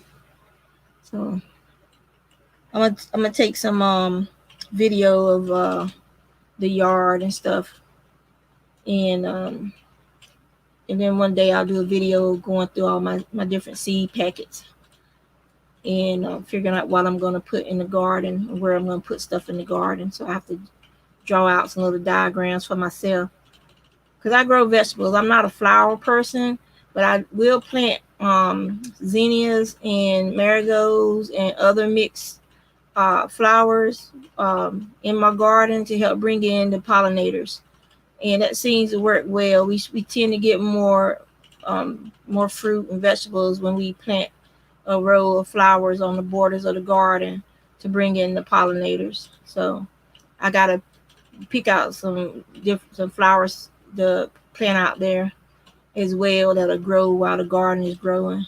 Some that have like a succession um, of flowers, so to be like something that'll bloom off and on most of the growing season. So we find some spring flowers and some summer flowers to put out there to bring in the bees and butterflies.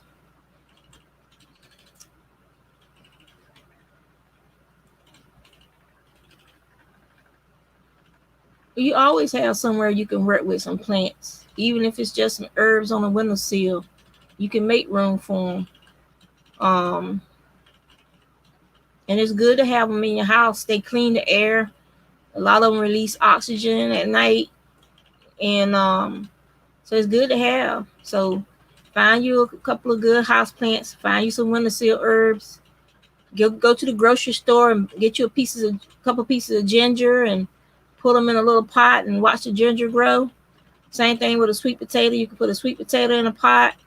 Make sure it has some good light, and you can watch a little sweet potato vine grow. So yeah, it's just small things. You don't have to get like big giant plants. Do you are you in an apartment or are you in a small because I love watching the British show Gardener's World, and they show people that had little backyards that you wouldn't think that they were putting out there, but it was just loaded with flowers and in pots, containers.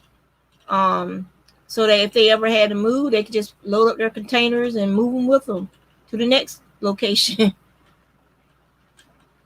Beautiful pots that they collected and found items from thrift stores and stuff that they decided to convert into pots for plants. One lady, she was like, her backyard was basically a cement slab she was like had two tall buildings on the side of her. So if there was a roof over her backyard area, it was almost like a basement. It was so dark back there. But she found shade loving plants, and then she had like found all these different wire baskets and things, and she mounted them to the walls, and she created spaces for these plants that love low light. And in some places she had grow lights installed, or like she had these special they're what they call them, those little diode lights. What's the word I'm looking for? I can't even think of it right now. But there's like in a plastic strip, but they're growing lights. She put those in places so they look like fairy lights, but it's to help her plants get enough light for photosynthesis. And it was just absolutely beautiful. And so it's like you can find books on small spaces and gardening in small spaces, or gardening, like inside, micro growing micro things for to get fresh nutrients and stuff. So there's just options out there. Even if you just get like one or two little herbs to grow, there's options out there, so you can at least experience that fulfillment of growing something of your own and just having a beautiful plant to bring you joy. Unless you have, don't get something. If you have pets, don't get something that they might eat that'll make them sick.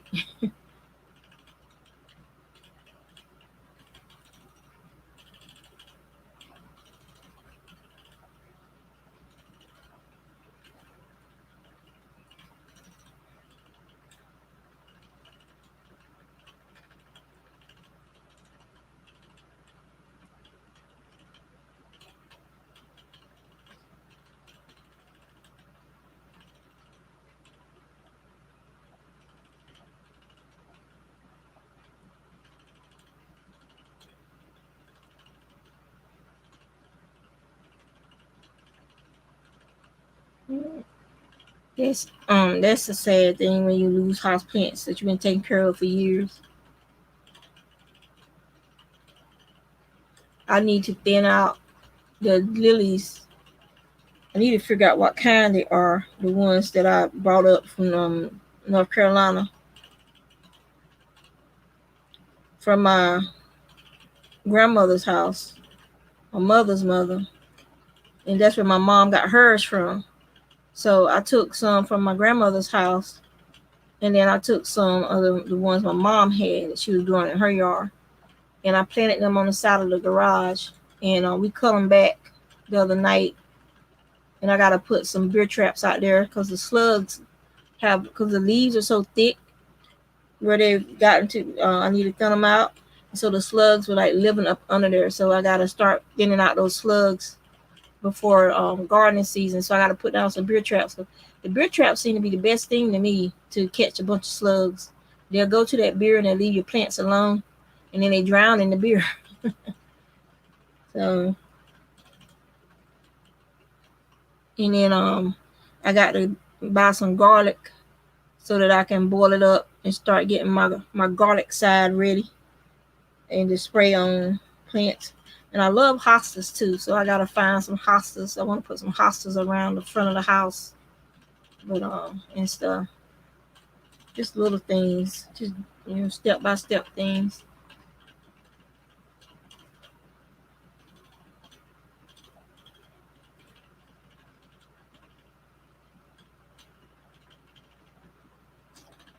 Uh, I have the rubber plant, my mom's rubber plant. It was I gotta read up on it. It's I've had it since she passed. My brother and sister told me to bring it back home with me because they weren't gonna be able to take care of it. And all of her, they have forgotten about her arrowhead philodendron that she had back there. It was only like a little teeny piece that was still green, and that piece it was just too stressed out. I couldn't get it to root, and it died. Finished. It was probably already dead, but it wouldn't root. I didn't have anywhere. It didn't have any rooting rhizomes left on it, little nodules, and but it died. So all of that plant is gone. My other sister might have some of it at her house. I don't know, but but the snake plant I gave my mom when I had separated out my snake plants when they got too thick. It's still living in the house. I think she has a couple of it now, but it's still living in the house. And they've kept the two lilies from my mom's funeral. They've kept those alive. They're still alive. So I think my brother, I told him that wait till the leaves drip a little bit and then just give them like a little plastic cup. And I told him just give them about that much in a cup full of water once a week, and they'll be fine. That way you won't overwater them and they won't be sitting in water.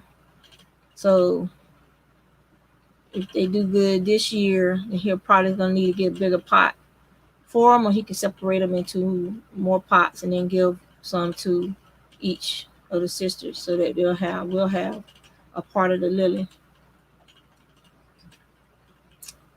peace lilies.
So I've already spun about half of that braid of fiber.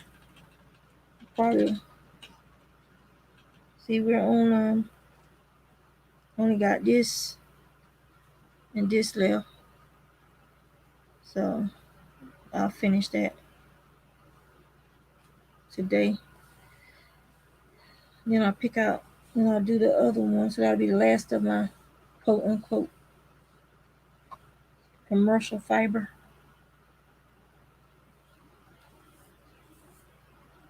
Top.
Yes.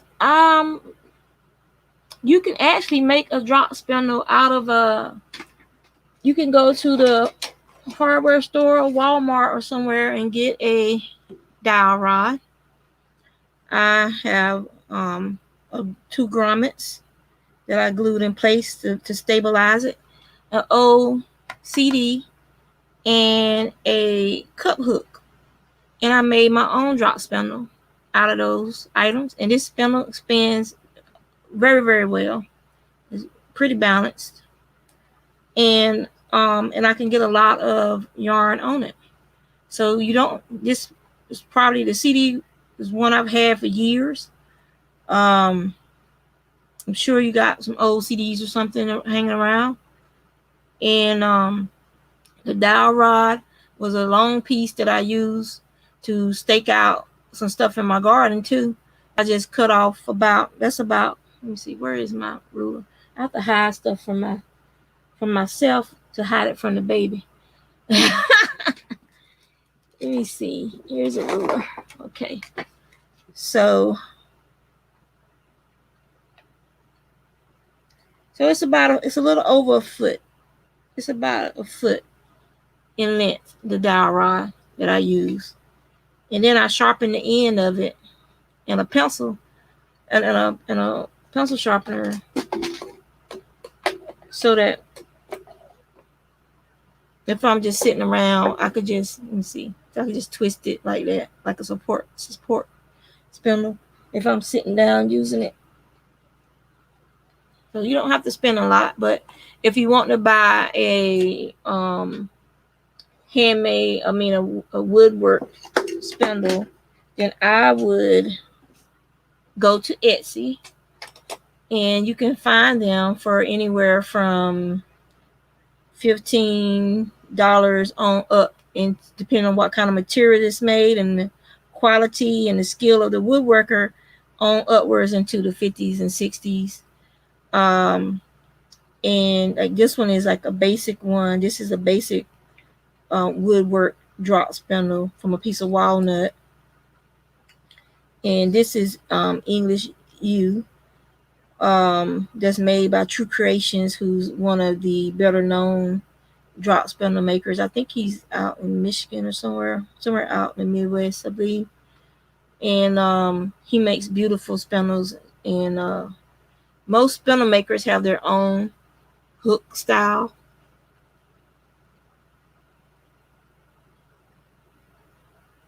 And so yeah, 3G Woodworks is a drop spindle maker that I go to all the time and get spindles from. I love their spindles. Here's one of their spindles, which is one of those bonsai, however you say it, seed pod heads. And then this is one of their newer spindles that they've been making, which with resin, but inside of the resin they have a section of pine cone. Beautiful. And they spin beautifully too, and they're called 3G Woodworks on Etsy. Um,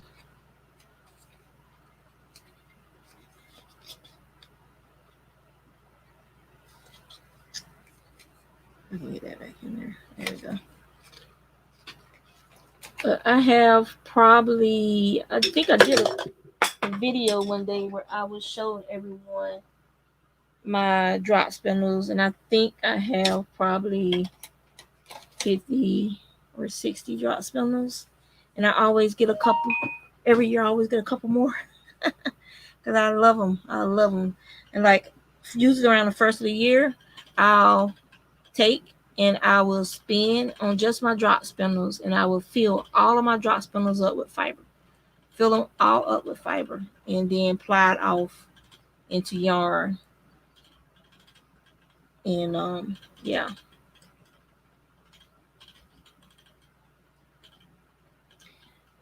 So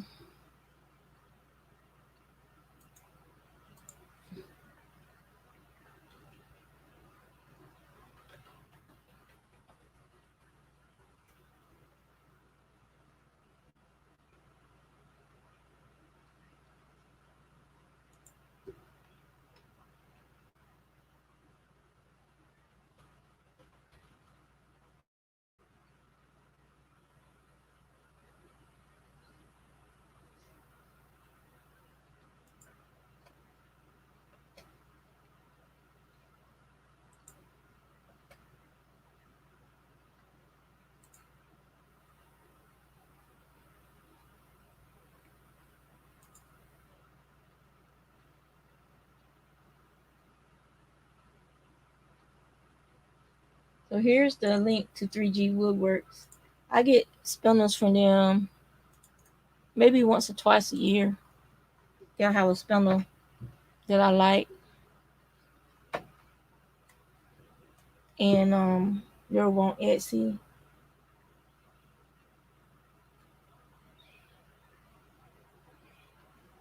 And he's experimenting with resin now and wood.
So what I'm going to do is I'm going to show you how well this drop spindle spins. So let me see. I'm going to apply that too. Forgot about that. So this is alpaca. Some little odds and ends. This is like my friend when she had her alpaca mill. She was always giving me fiber, and so this is like some little odds and ends fiber in this little bag right here. Probably enough for 2 bobbins because it's so light and airy. That's a lot of fiber. It's this little bit of fiber right here.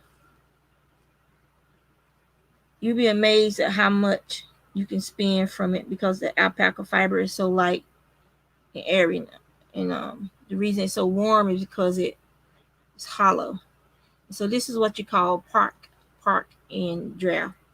So you're just gonna put some twist in, and you're just gonna draft it and let the twist travel. When it came off the thing, and that's how I start a yarn. I don't use a leader. You can create your own leader, lead like leader leader. That's what they call the yarn. Like if you tied a piece of commercial yarn or already spun yarn up here, You don't want to. And alpaca fiber is notoriously slippery as well. That's why it's not a good fiber to learn spinning on. You should get a thicker fiber to learn spinning on, such as a BFL is okay. Border Leicester is really good. Romney is really good for learning spinning on. A rougher wool is good for to learn spinning on, and then as you get better with spinning, you can this is just not gonna work for me today.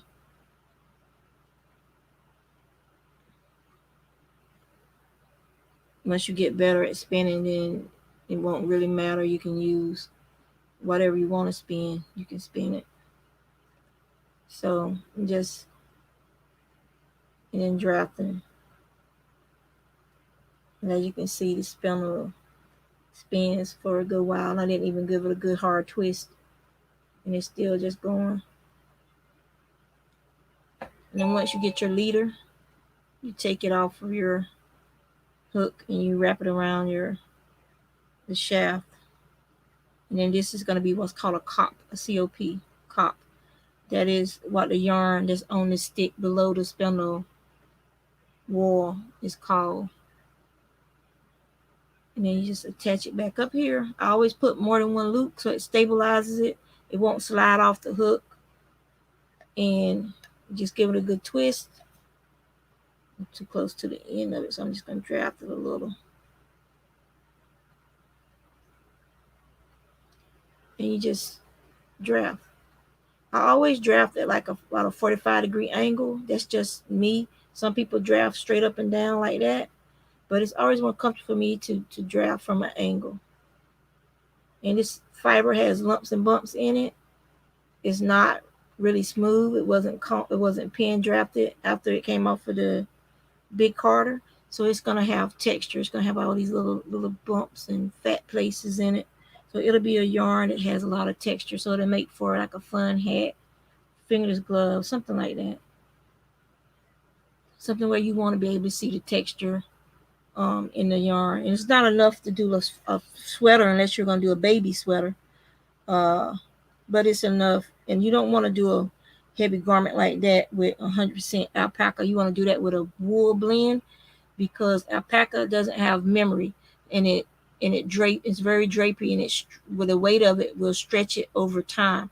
So you want to blend this with a fiber that has memory like wool, and then spin that if you're going to be using it for a heavy garment, like a sweater or a jacket or anything that's heavy. I mean, it's fine to spin it by itself for something like a shawl, something that you want to have drape, but I wouldn't use it by itself for socks or sweaters or things like that. Simply because of the nature of the fiber is to be drapey, and it will stretch out. But yeah, this is just a basic CD spindle. Oh, my Ian got caught in there. Okay. That I made from an old CD, some grommets, and a piece of dowel rod and a cup hook. Probably less than $5 worth of material. And you could have a drop spindle that spins just as well as any hand turn drop spindle spins. And you made it yourself. See, look how stable that is. To see how it's not wobbling, it's not rocking like crazy. Like I would have to actually make it do something crazy like that, and then you can just tap it, and that kind of stops it from doing that. But that's how well balanced this spindle is, and it's a handmade drop spindle. When you set your hook, you need to make sure you got your hook in the center of your dowel rod. You need to make sure your dowel rod is straight. You don't want a piece of wood that's curved, because by that wood being curved, it's going to throw off the balance of your spindle, and so your spindle is going to have a lot of rocking and twisting going on, which is not going to be an enjoyable experience for you as a spinner. So it's always make sure that when you do buy a spindle, I like Like I know the quality of 3G Woodworks. I've never had a problem with their quality. I know the quality of Bill Turnstile, Bill Hardy's products. Same thing with True Creation. But if you go to a fiber festival, always test the drop spindle you're going to buy, because if the balance is off on that spindle, wood, you can have wood that had a knot in it, and that wood is very dense, and that knot is going to be heavier than the rest of the wood around it for that drop spindle. So it's going to be like a loaded dice. It's going to want to, like a warp. It's going to want to go in that direction. You know what I'm saying? And it's going to pull in that direction as that spindle churns, which is going to cause a wobble as you're spinning. So you want to test your drop spindle out before you buy it. So always, if you're going to a fiber festival and you're going to be buying fiber, always buy some fiber where you can have easy access to it. So you, as you walk around the different booths, trying the different drop spindles, you can just pull a little bit of your fiber out and test it on the drop spindle. And if you don't like the way it spins, leave it where you found it. You can't fix it. You don't need to fix it. There's enough drop spindles in this world. You don't need to be trying to fix somebody else's mistake. You find you another drop spindle, one that's well balanced, and you buy that one. You know. You afraid you're gonna have another crafting addiction? I keep letting it hit my leg. It's a peaceful crafting addiction.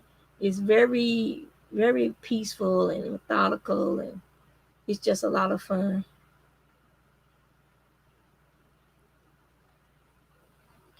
So yeah, so that's how easy it could be for you to make you some drop spindles and get started spinning. You don't have to buy one offline. You can use products that you already have. Um, there are people who use those toy wheels, which those they work good for some people. It's not been my experience to find those little toy wheels very well balanced. They tend to be kind of wonky sometimes, but if it's what's available for you to use, you can always get you a couple of those toy wheels from Home Depot. There's also these decorative trims that you can buy that are round and they're thin, they're balanced. You can paint it, and then you can drill a hole in it, and you can use that for your drop spindle. Um, what else? I'm trying to think of what else. There are people who've taken a hunk of wood and whittled it to a point on one end to use as a support spindle. And if you look up Scottish spindles, they're pretty much just a block of wood that's been whittled on some so that you could do a half, what's called a half hitch. A half hitch is when you take and you spin your yarn. Let me see. So let's say I was going to use this as a leader. So a half hitch is when you take your thumb and curl it around. It's like doing an E. When you casting on for knitting, the E cast on. So you just take your thumb and curl it around like that, and you just slide it over the top of your hook, and that's called a half hitch. And then you will spin from that half hitch, and so that it doesn't slide off. A lot of times people put like a little divot, a little ring indentation around, so that half hitch kind of stays in that little indentation, so it doesn't slide off of the wood, off the shaft so quickly. And and a lot of Turkish drop spindles have an area on them like that. So here's my Turkish spindle right here. And so you can see how the wood has been whittled down and to make this little area here to keep the yarn from sliding over the top, like a little mushroom shape. And that's where you would put what's called your half hitch right there. Or if you are a beginner, you can actually tie a leader on here under here to join your yarn with. And then after you spin it, you actually go over these wings on it. You go over, under, And doing that creates a pattern that's called a God's eye. Um, and then so if I was finished spinning on this spindle, what you do is you take these wings off. There you go. So you twist the shaft and you pull the shaft free, and you've created your own center pull ball for applying from. And then you can slide one wing out, and then you slide the ball of yarn off, and you have your leader in the middle where you've been spinning, going around and around, and you've basically created, if you turn it over, you'll see where you started at, and you've basically created a center pull ball that you can ply from or knit from. Some people like knitting singles. It's up to you how you want to use your product.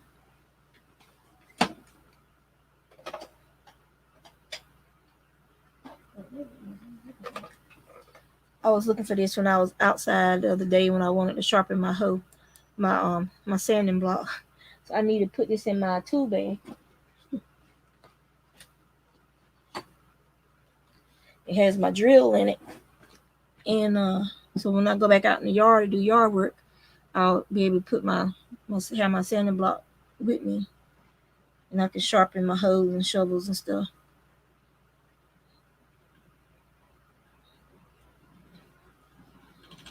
So you got any other questions? Ask away.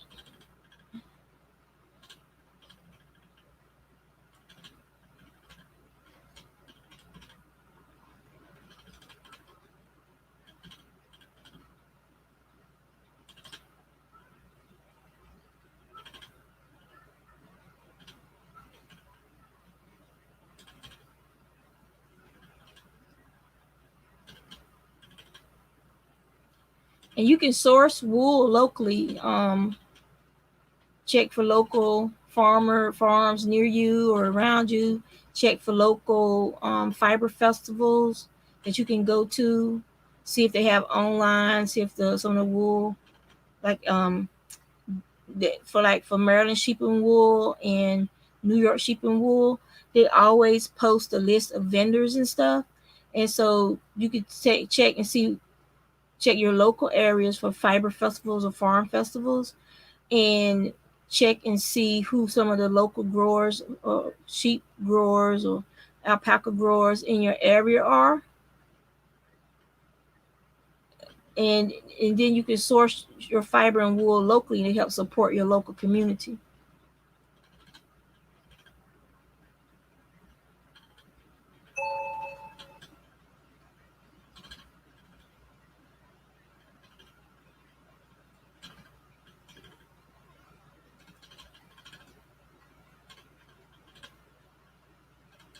He said you got just enough to be dangerous.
Good morning, Deborah. How are you?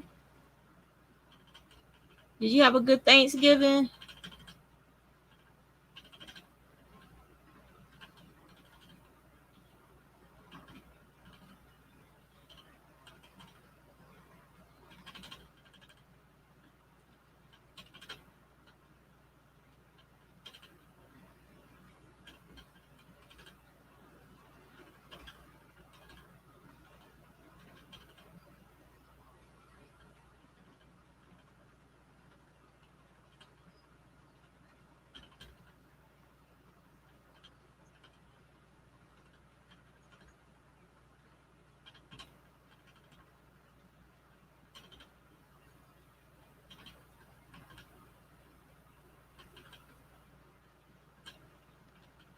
Hey, hey, Paula. How are you?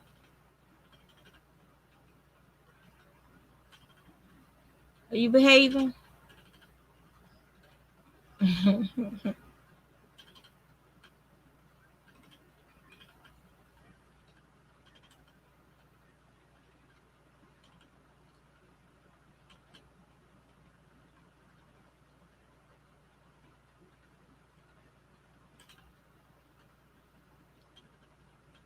Miss Birdie B, what kind of trouble you up to today?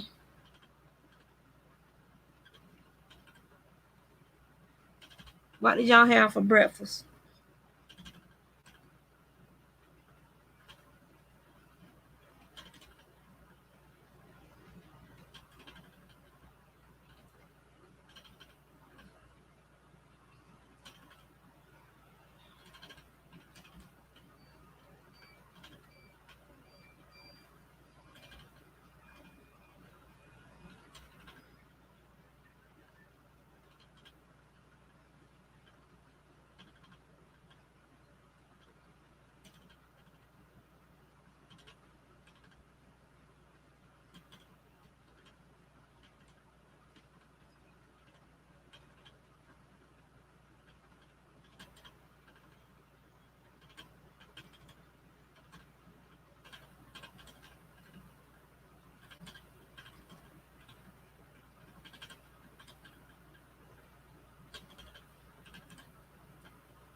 Yeah, I finished plying the gray yarn. I did that's what I did earlier in the stream. I was finishing up that.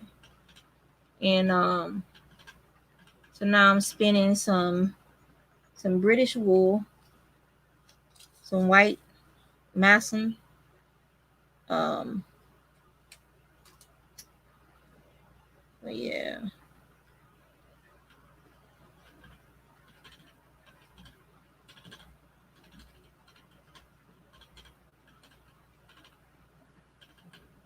You said you're up to no good. Are you having fun? As long as you're not hurting yourself or nobody else with your being up to no good.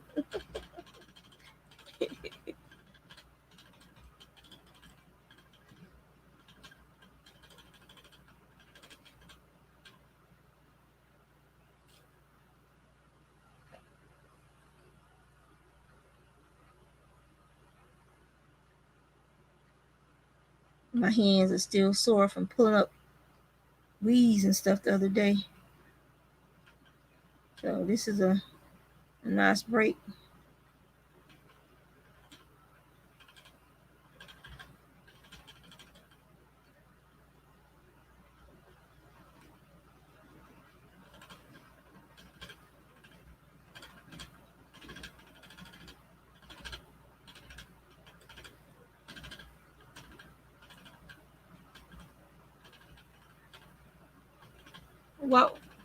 What did you have in your pasta?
Thank you, Deborah. Yeah. Let's see, I don't. Is that right side up for you? I don't know if I can get it to focus. Massam.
Ooh, that sounds so good.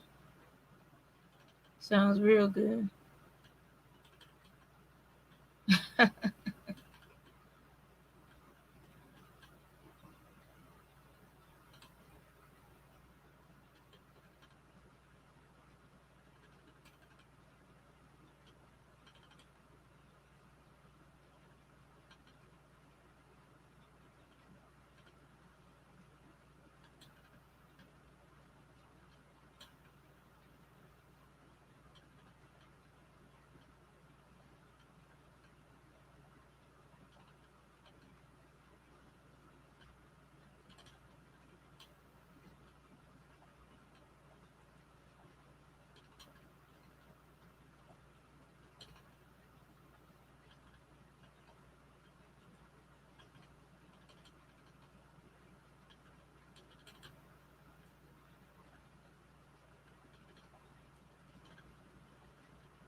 It's a British breed, I believe.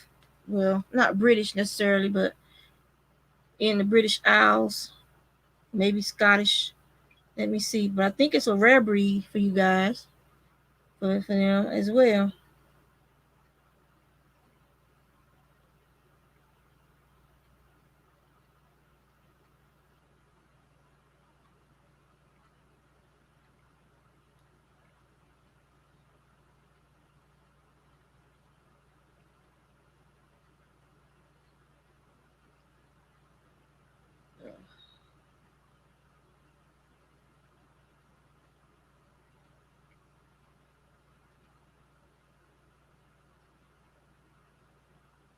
So it's spelled, yeah, it's M-A. They spelled it wrong on the papers. Masham.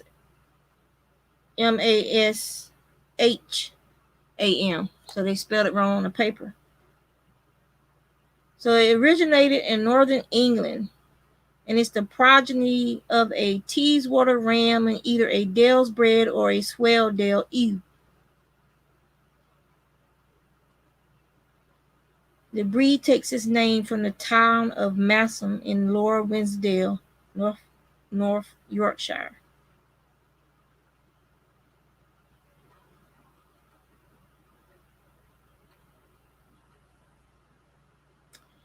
So yeah, so it's a British breed.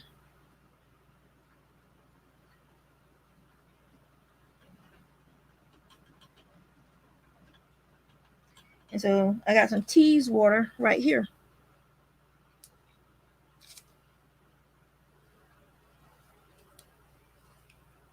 That's going to be my next spin after I finish spinning this.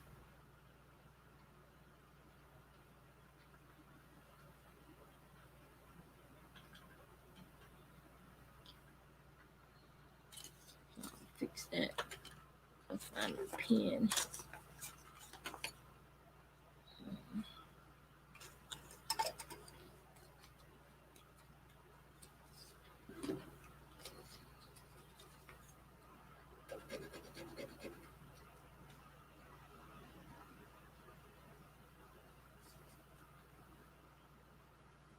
So now I have the correct spelling up there.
We'll be eating leftover turkey, leftover Thanksgiving again today. The mashed potatoes are gone. The macaroni and cheese is gone. We still have meat, collard greens, yam, dessert, and pies. So yeah, and roasted vegetables. So yeah.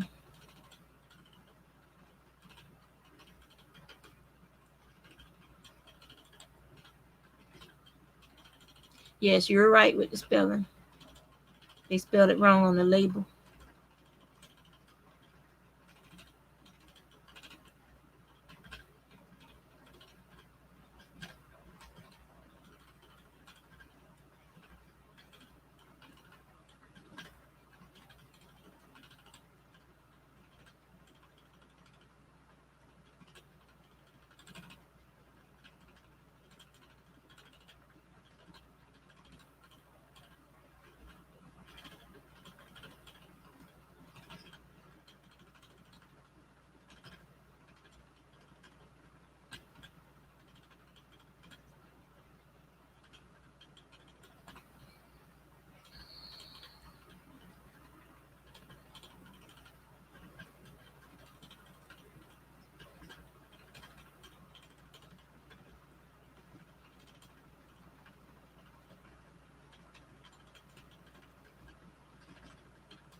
Okay, Sheila, take care.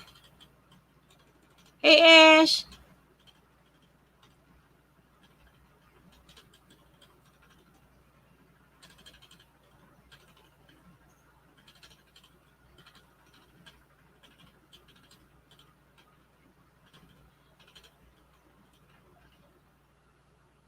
You making hats this morning, Ashley?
Um, Centro.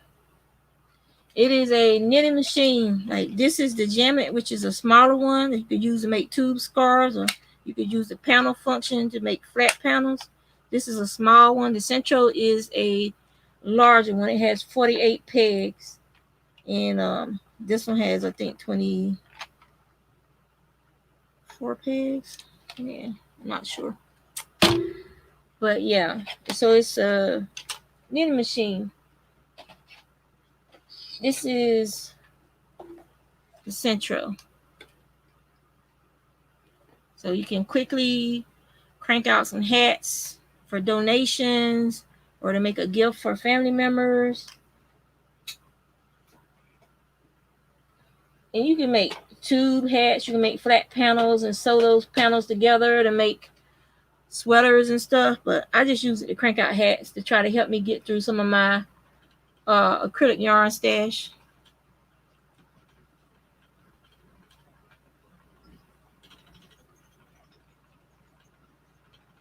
Ah,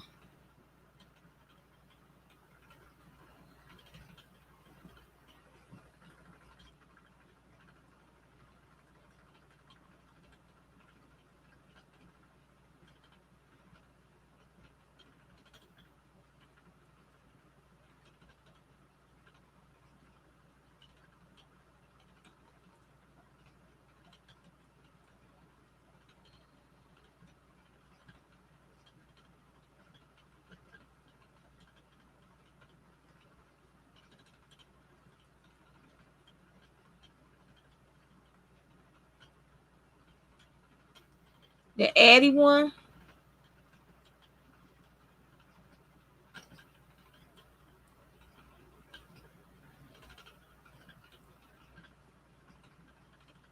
Yeah, Margaret Olander, she has a lot of Addy videos on YouTube if you get Addy.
Hey Lisa, how are you?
I finished spinning Laura's yarn, Ash. Laura dropped by a while ago. Uh,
5 bobbins.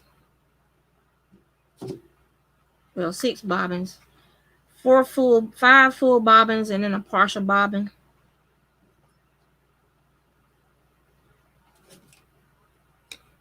So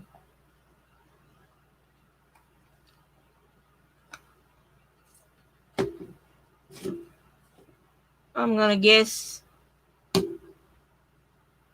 200 plus yards, almost 300 yards for one of the bobbins, probably. Um, so if we just said 250 per bobbin, so that's 250 times 5.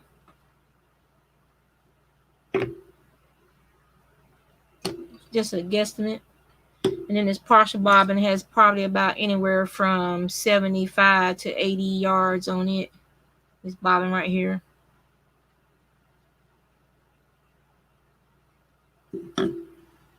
So,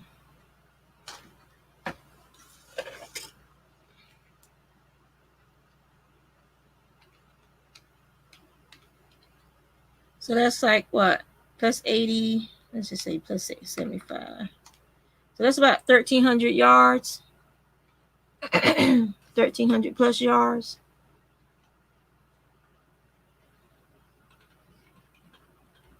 No, it's not for a specific project. It's for my I'm doing a swap with my friend Laura. So I spun some fiber she bought. She was going to teach herself how to spin, and then she realized she didn't want to. And so I spun the yarn up for her. In exchange, she's cranking out some socks for me on her knitting machine, her sock knitting machine.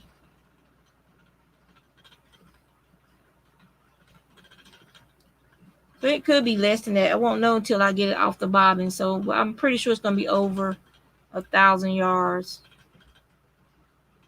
of yarn.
I have no idea what Laura's gonna do with that yarn.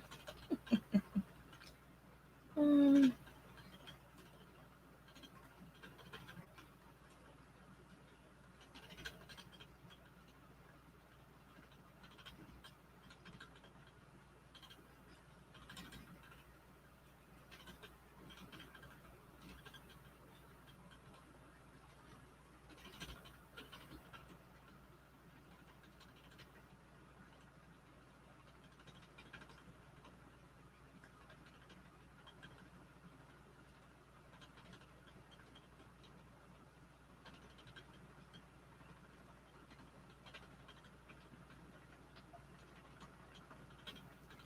Y'all gonna make chili? Sounds good.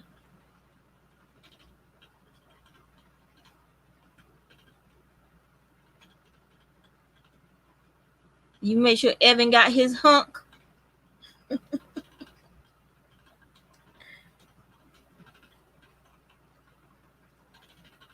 It turned out really well this year, the cornbread.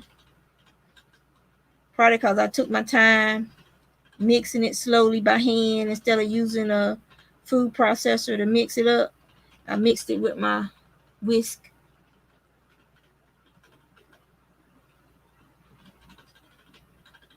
and a wooden spoon.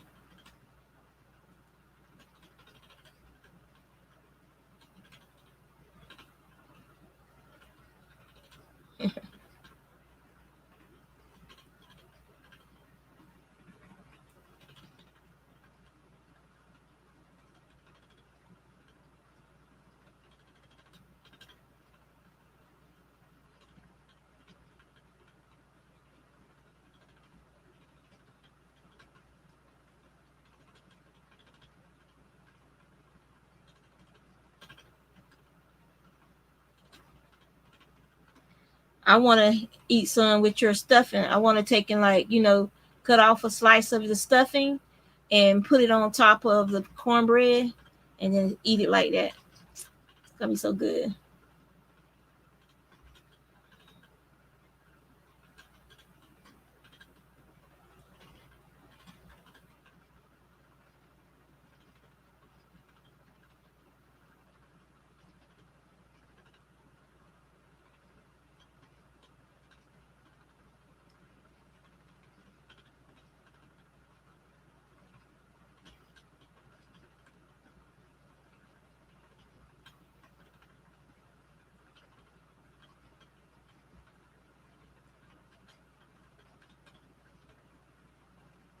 And I miss Vicky's marshmallows and the Scotties she would make Christmas around Christmas time. Oh, can have those with my hot chocolate. She needs to send me some from Texas. Some of her kohlrabi coleslaw. Oh, it was so good.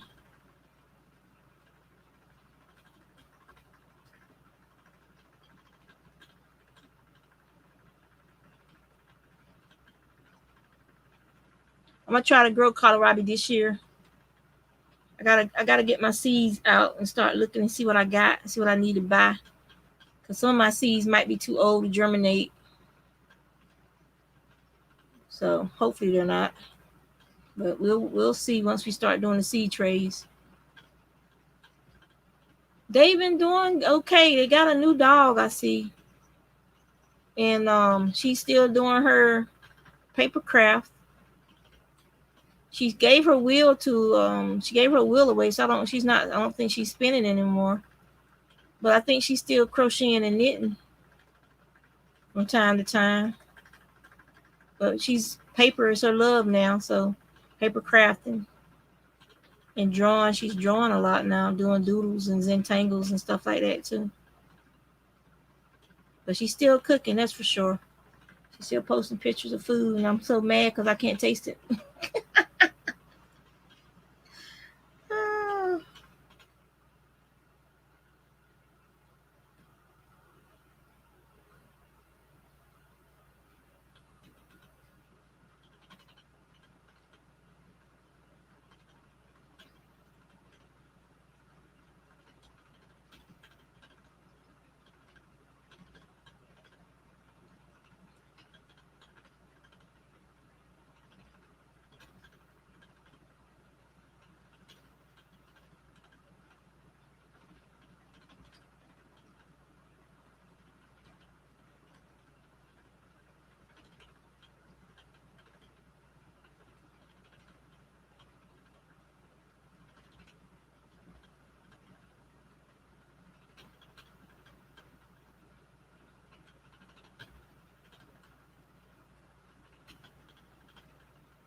No, Ashley's stuffing is Hawaiian. I guess it's her family recipe, but it is so freaking good. It's Tell her what's in it, Ashley. Everything's in there, including the kitchen sink.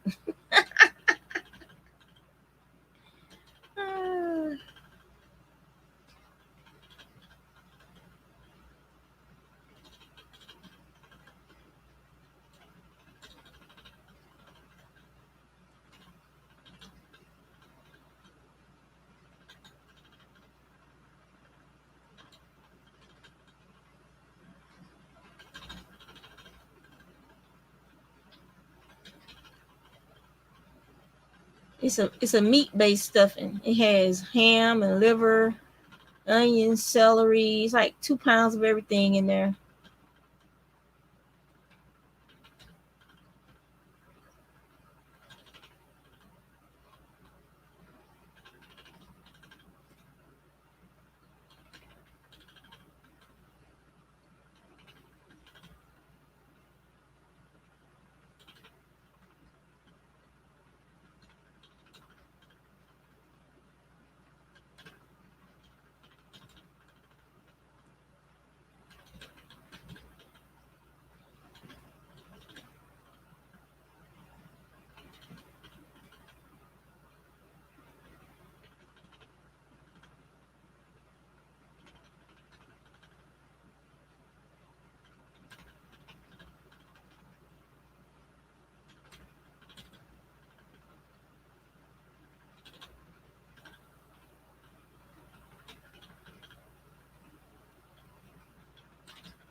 I wonder what it would taste like if you took and like rolled it in some bacon and baked it till it was crisp.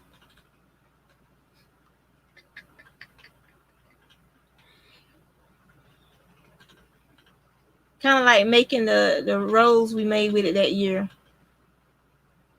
the egg rolls, but we made it with your stuffing instead. The lumpia with your stuffing.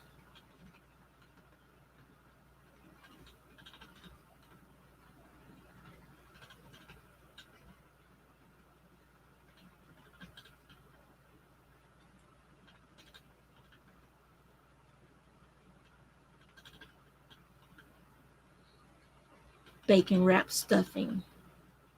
Mmm.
It is super, super relaxing.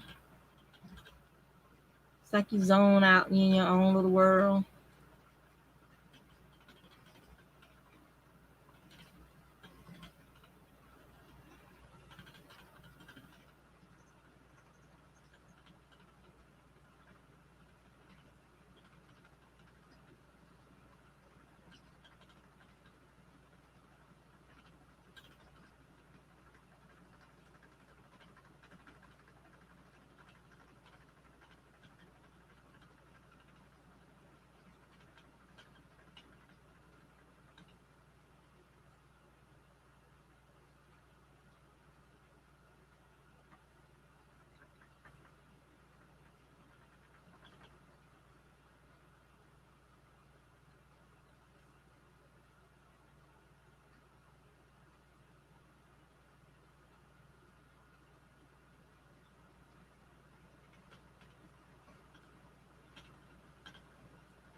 Well, we're coming to the end of this 3.5 ounces.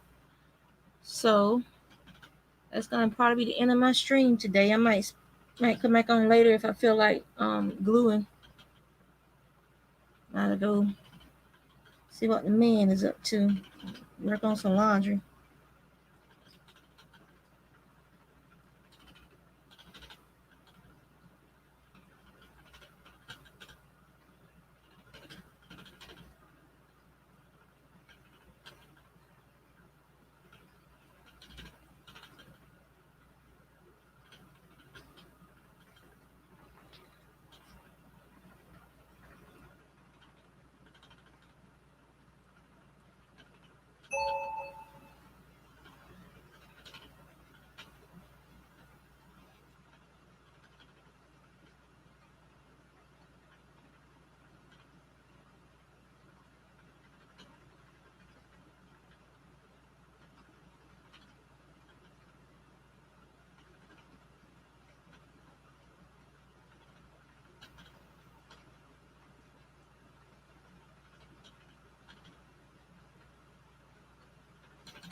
All right, Lisa, take care. Be safe and have fun today.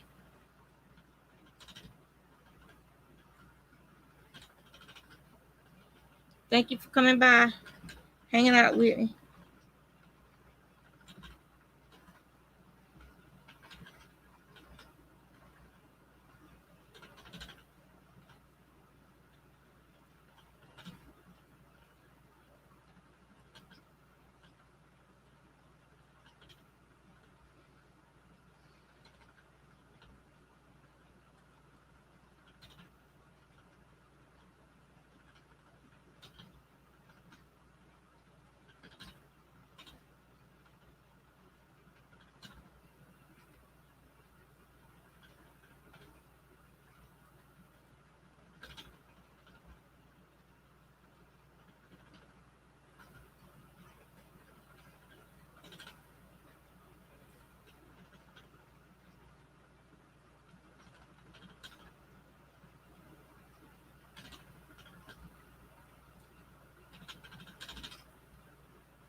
That's it.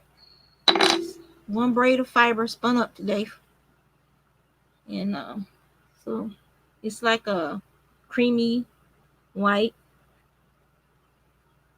It's 3.5 ounces. Hardly didn't have that much wastage from where it's flaking off and flying off from the second cut. So that's all the little bits and pieces that I've been scraping off my clothes. A couple of second cuts in there. And so that's it. Some plying done and some spinning done this morning. And an example of spinning on a drop spinner, handmade drop spinner, and just some good, y'all with some good company. All right, Miss Birdie B, that's it for today. Put the bottom back up here. And that's it. So y'all take care, and hopefully I'll see y'all soon.